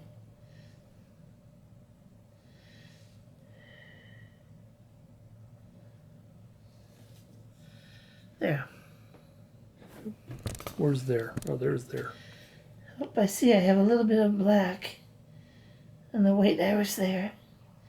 So I'm just going to touch up that right there a little bit. There. Oops, I'm going to have to... Okay, there you go. I got too much white there. Yeah, don't be afraid of your carving. You can fix just about anything. All right. So, are you saying you're done here? Yeah. So that's the base and the eye. And I'll take over. I'll do the shade and the. Okay, and I'll get right back to you. Now I'm going to take over and do the shading and the highlighting. One of the things we want to do is put in the holly berries. Still got a little bit of this red here.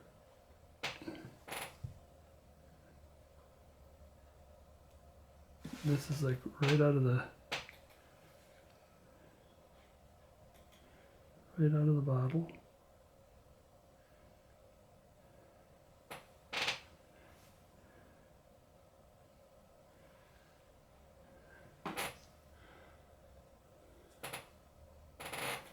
All right, moving along.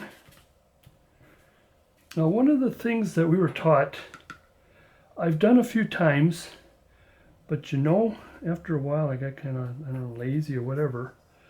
But to highlight white, especially if this is going to be a Santa, is you use your French blue again, and you water it down, and you just put just a little bit on the edge, and it gives that sort of a cold feeling. Blue is cold because he's outside. I can probably do just a little bit of it. Why don't I do just a little bit of it? And the other thing I do is I like to put, I'll do it this time. Oops. I like to Do this without causing too much mess. I got just a couple of brushes. I got like my little, there's my working brush, there's my get in there brush, and then a couple of brushes for eraser brushes, as it were. Okay, let's do a little bit of that.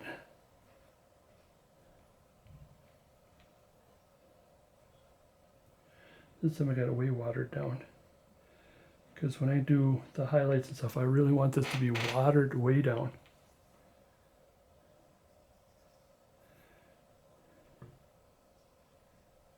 I think I might need to be a little more darker on that. There we go.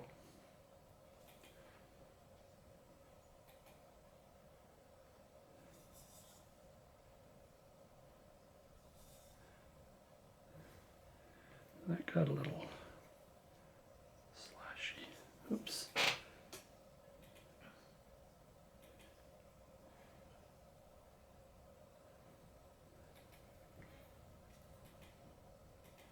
I want to really water that down because we just want a hint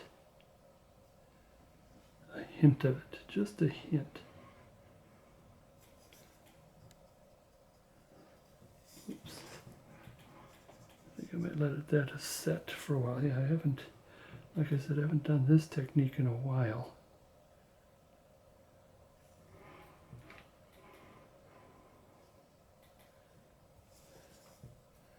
And that blue just gives it the extra cold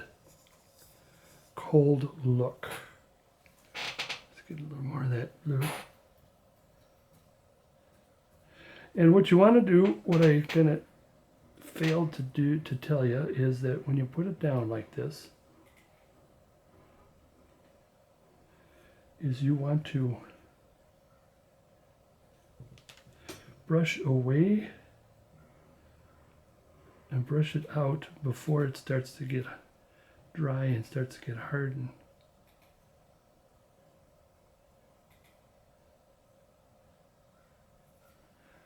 I don't know if you can see from there, because I'm kind of mining the camera here by myself.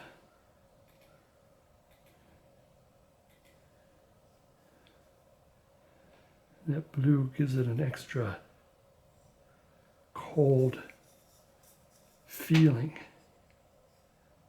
And again, that got over there, so I'm going to have to put some white on that. I kind of let that. Same with on this side here, I gotta.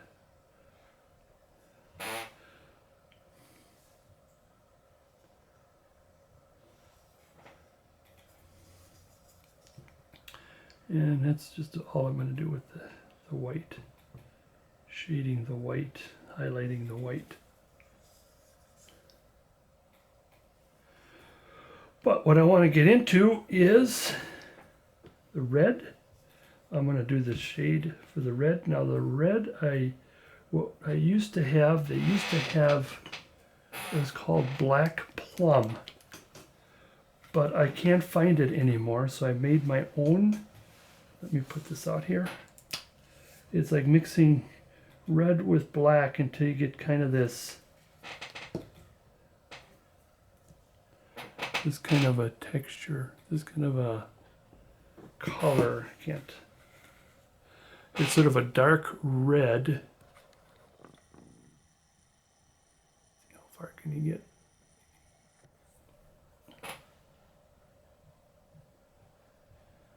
It's almost black with a little bit of red. Almost.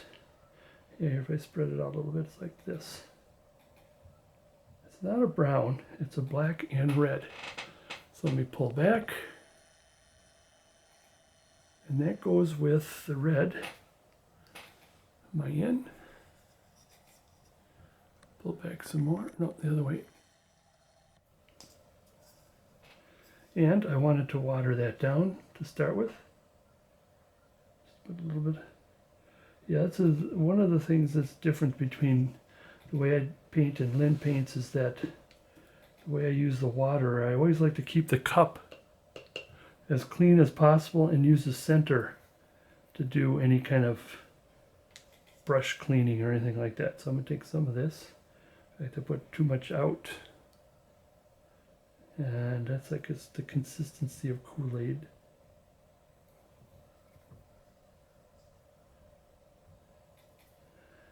And this is the thing where I kind of break off from the way Pat Moore does it.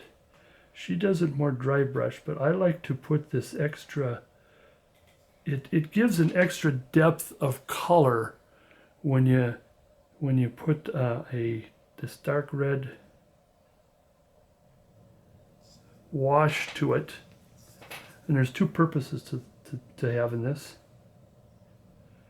And the other is that when you put the red shading down, it'll be more easier to pull.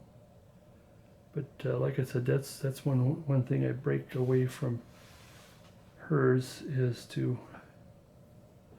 I want to put some,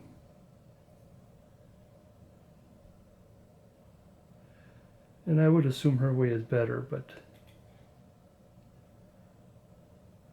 I guess either just to be different, but I do like, I think subconsciously it's not obvious that you see the color change when you put on that light brush. Now I want to pull this out. Oops, I want to get rid of some of that water. The shade. It's kind of hard to get in here, get in with the camera and get in with the light. I want to make sure I'm being able to see this all right.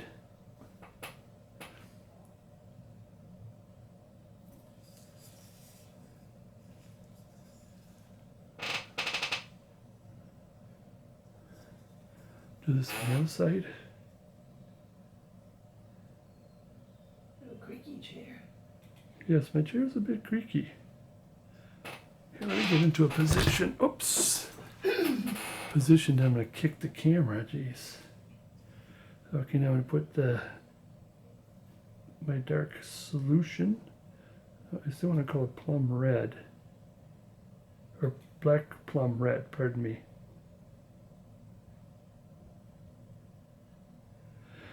And you put it where there's going to be shade, like since there is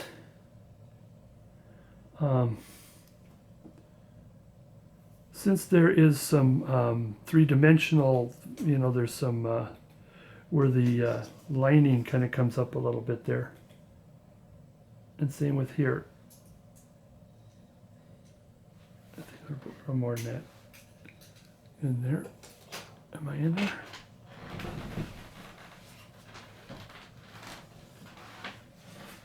And kind of pull it away. Now I want to be careful. I don't need to do it on this side here. I mean, I would do it in arms, like where there's, the corners of the arms. And actually, this is a very easy project here to do. The next thing I want to do is, let's get some more water in here. I want to get my burnt umber. Where's my burnt umber? That's very dark.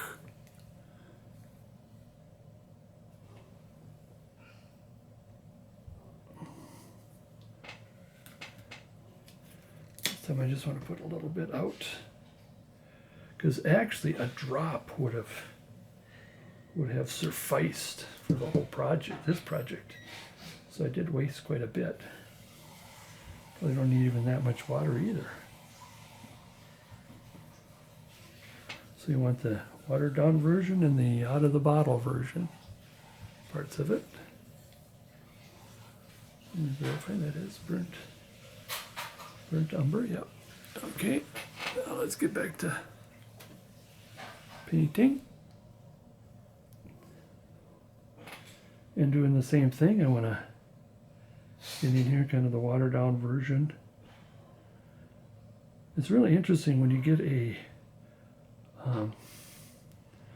either the burnt sienna or some kind of a chocolate color or something, and then he uses burnt umber, and it gives it a nice kind of a leather, cowboy leather look.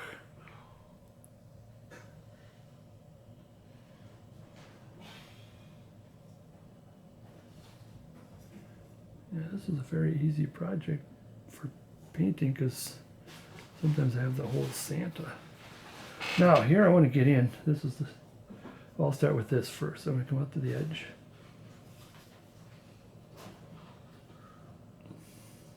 Even though it's a little watered down, this is where I want to get into the most, is right here. Not so much because the light is going to be up in there, but for sure I want to come in here with the dark, out of the bottle dark. And again, just kind of pull it away. Ooh, I want also under the beard too. And make sure that the rest of it is kind of like same here. Is I can't, it's going to be kind of hard to show doing this. This is like getting in there. Oh, I'm sorry, where's my get in there brush? Lynn likes to use a flat brush. I like to use a tiny. And I am getting straight out of the bottle burnt sienna in there, and I'm trying to be careful not to get into the green.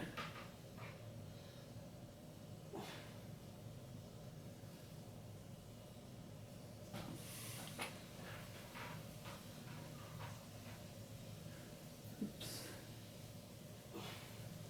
I want to hurry up before that gets too, well, it's all right if that gets dry, because I like to have it dark in there. But bring it out a little bit. Now that's a spot that you can have it dark because it's dark, and I mean it's inside. But I still want a little bit here on the edge. I don't know if you can get what I'm doing there, and then same with this side. Now this side I think I can go without. Let's see if I can get away with it. I think I can. Oops, I think I can't. But it's okay, because it is, I want it inside, but I want a little bit on the outside too, just a little bit. And now it's my wet. Oh, it's on this side, sorry. And pull that out again.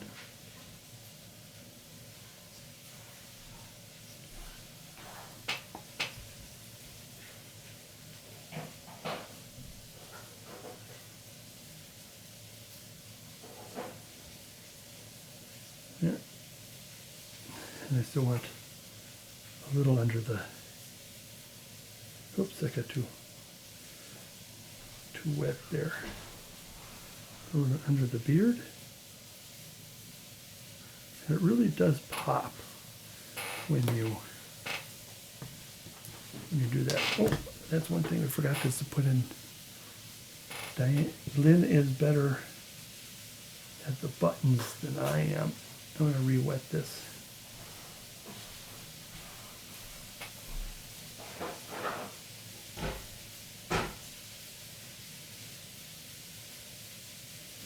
Get in there.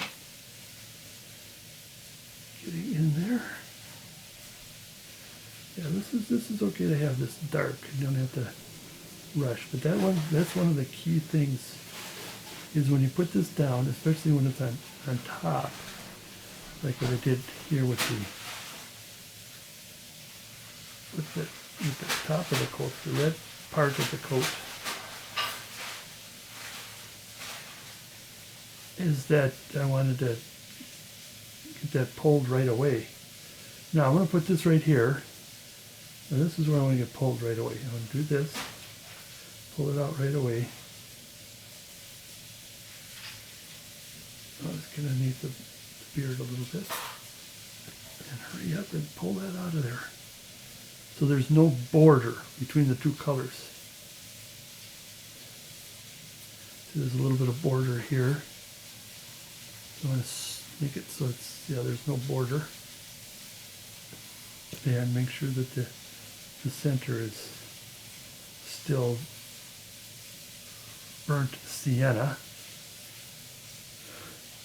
Again, under the beard, we want some darkness, shade. And then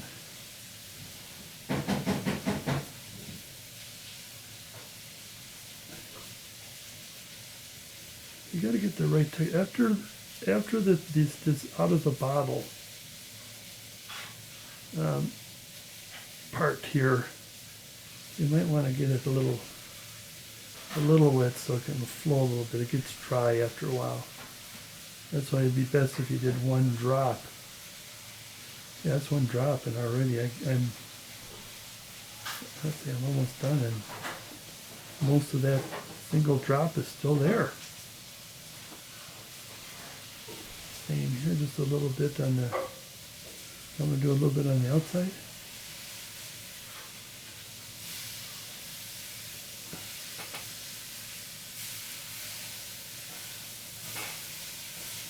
I missed a spot here.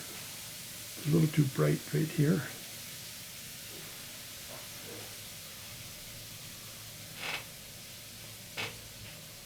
Re-wet this.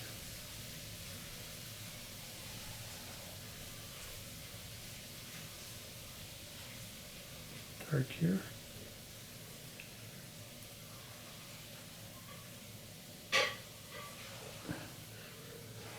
Let's sort of bring that out. Oops, I'll have to carve that. Also have to put a little bit of white back on there.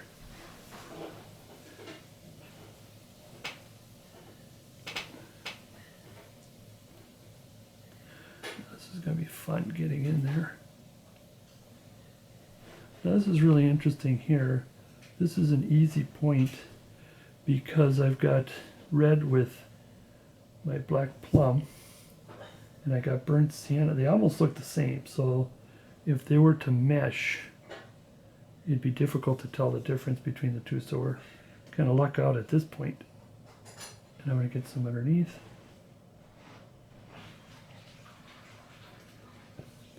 Pull that out. I mean, I'm pull all of it out. Okay. Let's get to the green. What I do with the green is get a little more water here. I'm going to be needing some water. My throat's getting dry. And I use either, depending on how done. Now this is a darker. I might end up using this Victorian blue, which is kind of maybe a little bit of green in there. And then there's a Midnight Garden for the more lighter greens. This is a darker green. I'm going to use this blue. It's a, you can almost see a little bit of green in there, just a little bit. Again, I just need a dot. If that, a little bit. Yeah, so you can see a little bit of green. The absolute, the best, it's called mallard green, which is another one that's missing. That went away. So again, get in here with the water down.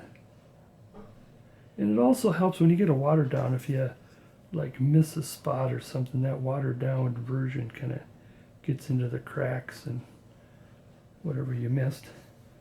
Okay, here's the blue. Let's start with see that blue? It's just it's almost a dark turquoise. That's the best way to put it. But all right, now it still can be dark in there. So I don't know, but I want anything that got to the surface, make sure it gets pulled out. You don't want to erase it, just pull it out. That's the same with on this side. getting in there.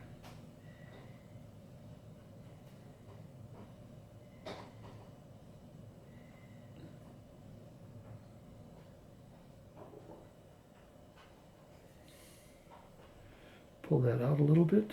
There. And a little bit here where the belt, I had the belt kind of squeeze. Oops. Get out of there. Now we're doing this side.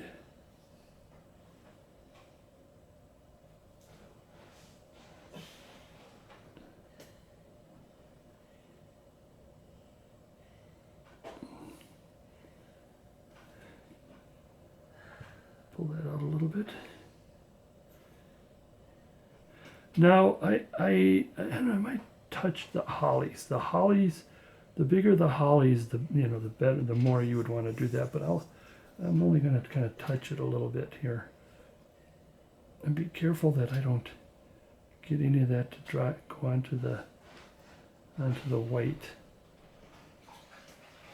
So I'm just going to hint the holly a little bit, because I would like to get in there, but I don't know if I want to get in there.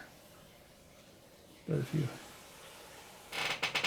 take out of the bottle part and just get into the veins there.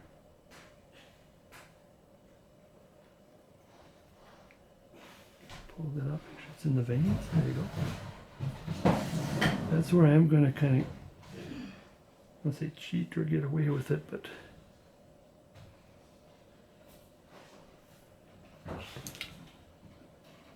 they're getting in there. I don't want to get in there, but I think if you add a little bit, it still adds to it. Okay, relatively done. What I want to do is get some of this white here.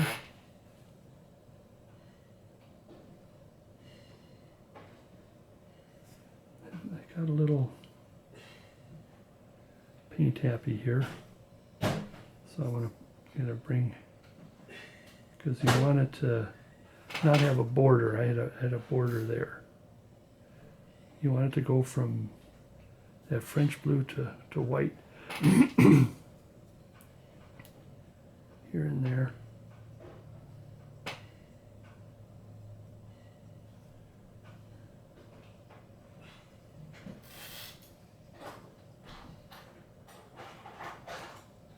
So I'm just kind of coming back and looking things over. Now,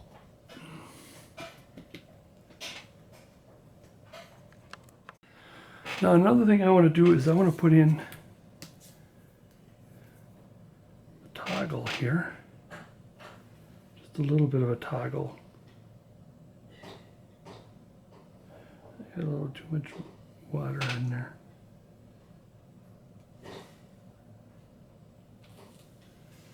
I think I got a little too much water in there because I'm using the paint that Lynn left and it's starting to get a little dry. And then I want to put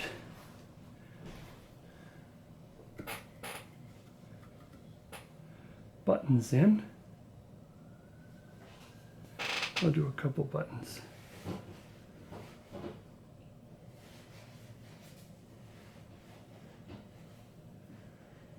Few. Well, I do want to have an odd number.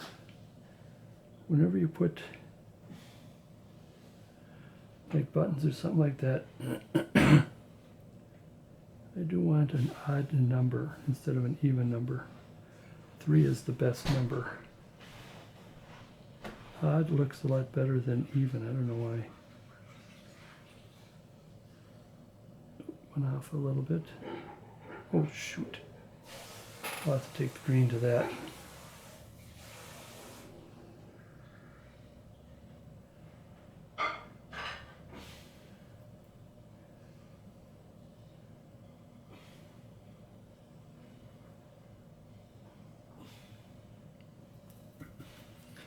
Where's my eraser? Forgot my eraser. Will the eraser work?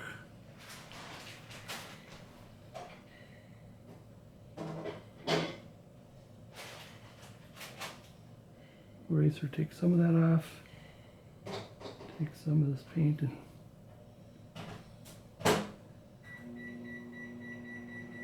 here. Okay, there's a button, there's everything else. I'm gonna give this a quick, because we got, that's the, oh, you know what? For heaven's sakes, I forgot the face. Where's our burnt umber? Burnt sienna, pardon me. I almost forgot the face, for crying out loud. How could that happen? How could that happen? Thought this was going a little too easy.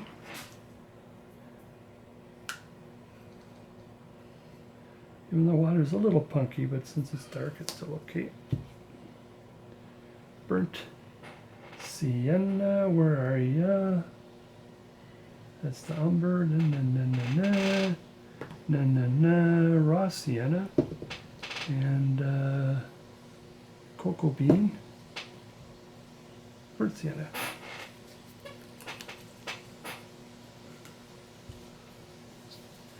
Same here, just a drop. Barely even that. But I'll take some of this with my other brush here. I'll take some of that. Don't let that go to waste.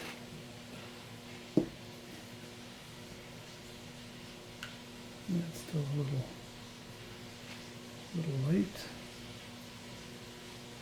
Okay. With the brush, doing the same thing with the face. I want to just wash it. Wash his face.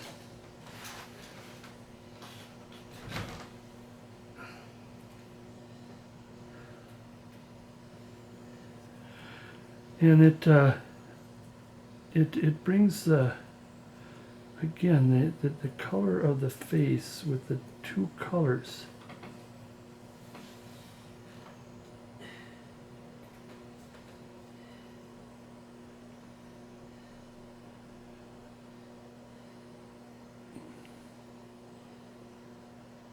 Helps it quite a bit. Now let's take our, we'll make sure that brush is not wet. You know, now it's kind of cold out there, so burnt sienna is better than using any kind of red when you have Santa with rosy cheeks. That's a little too not right. Unless you intentionally want to do that, but more natural. Now, like I said, I'll bring this back with taking a little bit of the wash down and bring that back. But this is a little more realistic.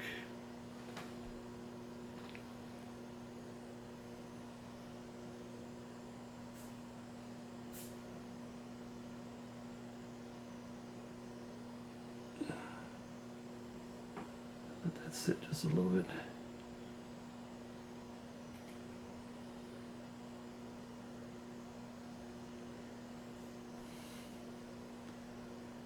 And like I said, pull it like this, pull it. You don't want to get rid of it. Then we want to do right in the eyebrows, or eyelid, pardon me, under the eyebrow.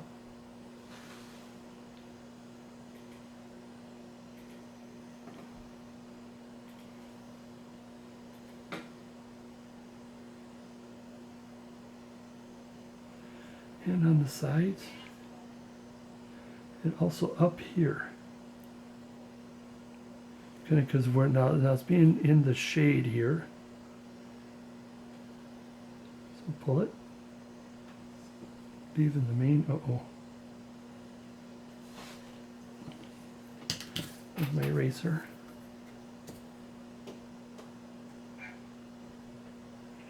Well, instead, oops, take a little bit of the white that's left over.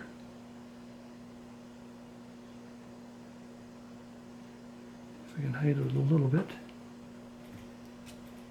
Then, mom back. Get in there, just in there carefully, don't hit the white hood. But it's just enough to show shade.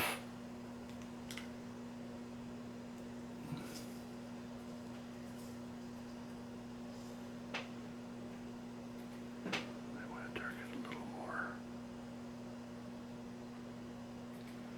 Pull it out a little bit.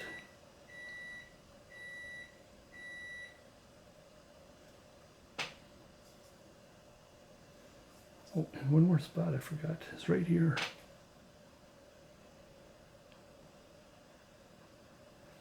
And again, let's bring that out. Or pull it. I might want to darken the nose a little more.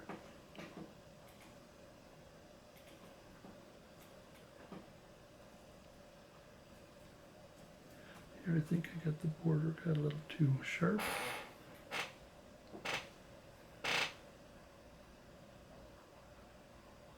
And now it's got to dry. It looks kind of... I've done this many times, and then the burnt sienna seemed to have kind of soaked in, and it almost looks like it didn't do anything.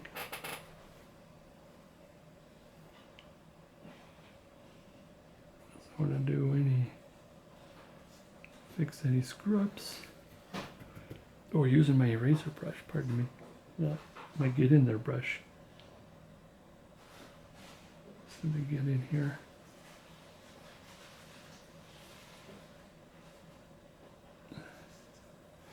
And so,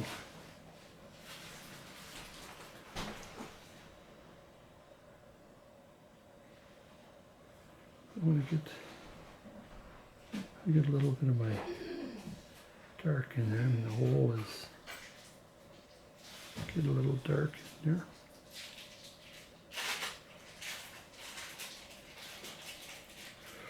Well, my goodness, what more can I do?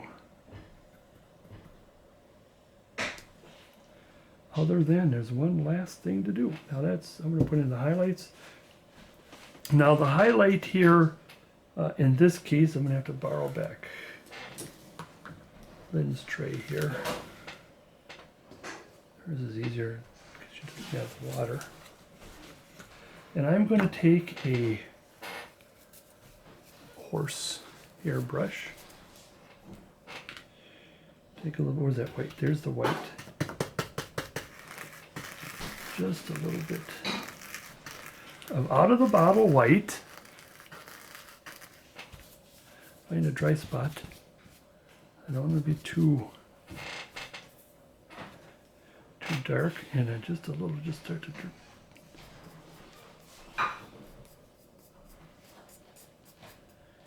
Gives it like he's out in the snow.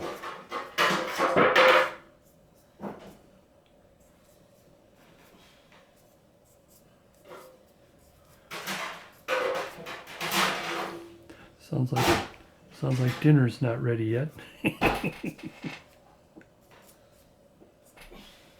And just add a little bit of snow, and I'll do that to the hollies here. Just a little bit, because I don't want to take away.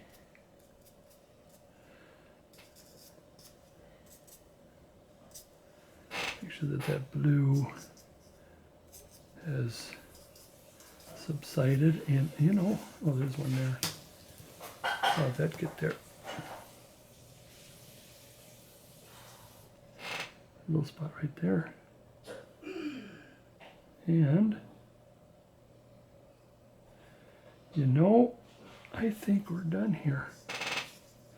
Other than any little touch-ups, goof-ups.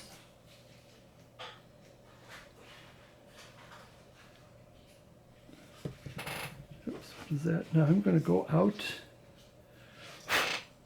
spray this. Oh, before I do that, I want to check to make sure. I'm going to check to make sure that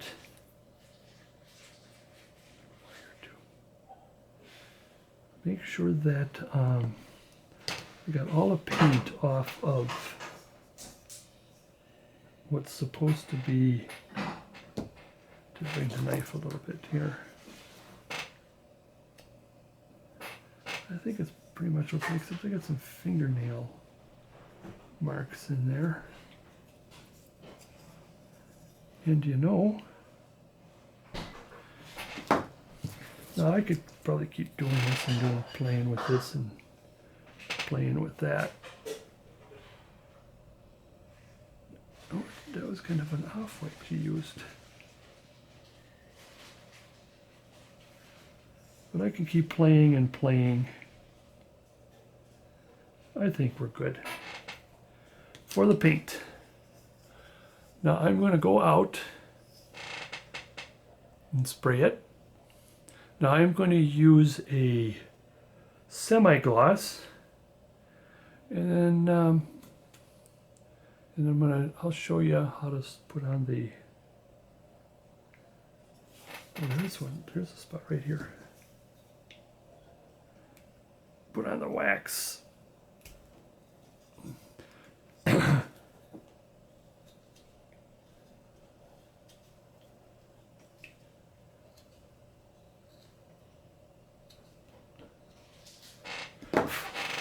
One last look over. Again, the spot right there. Some spots here.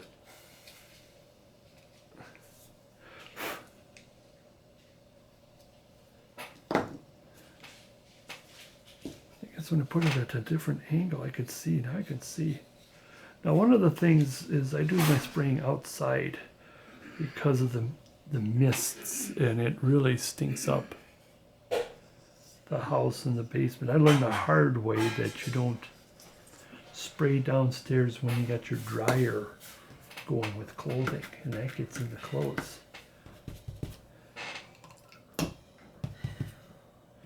Okay, good enough for it. Let's spray it, and let's put on the wax. Now I'm going to quickly put some wax on, and I don't have a tripod, so I'm going to kind of do this. Like I said, there's my mixture of, swing it on here. Here's my neutral satin wax. And I mix it with 1 part dark to 3 parts neutral. And like I said, I'm going to do this via, just slosh it on like this. Like I said, I don't have a tripod.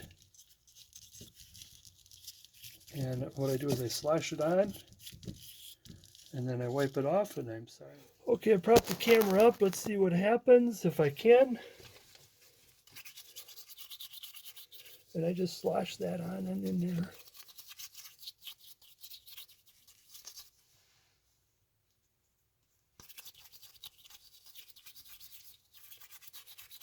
Get it into that wood.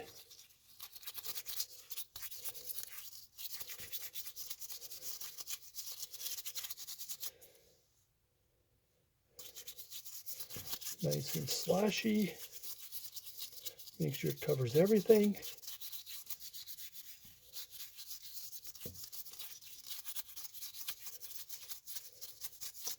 Get in there. Make sure it is in there. Then I take a cloth. I use one of my old socks here, and I wipe it off.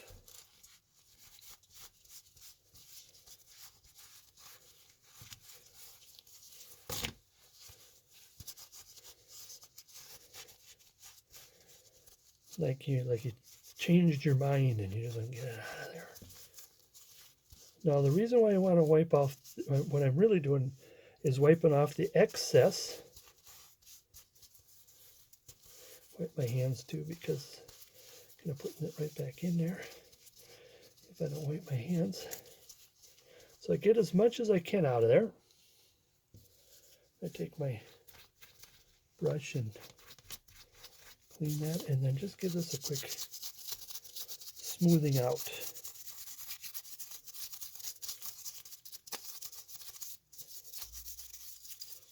And that's it.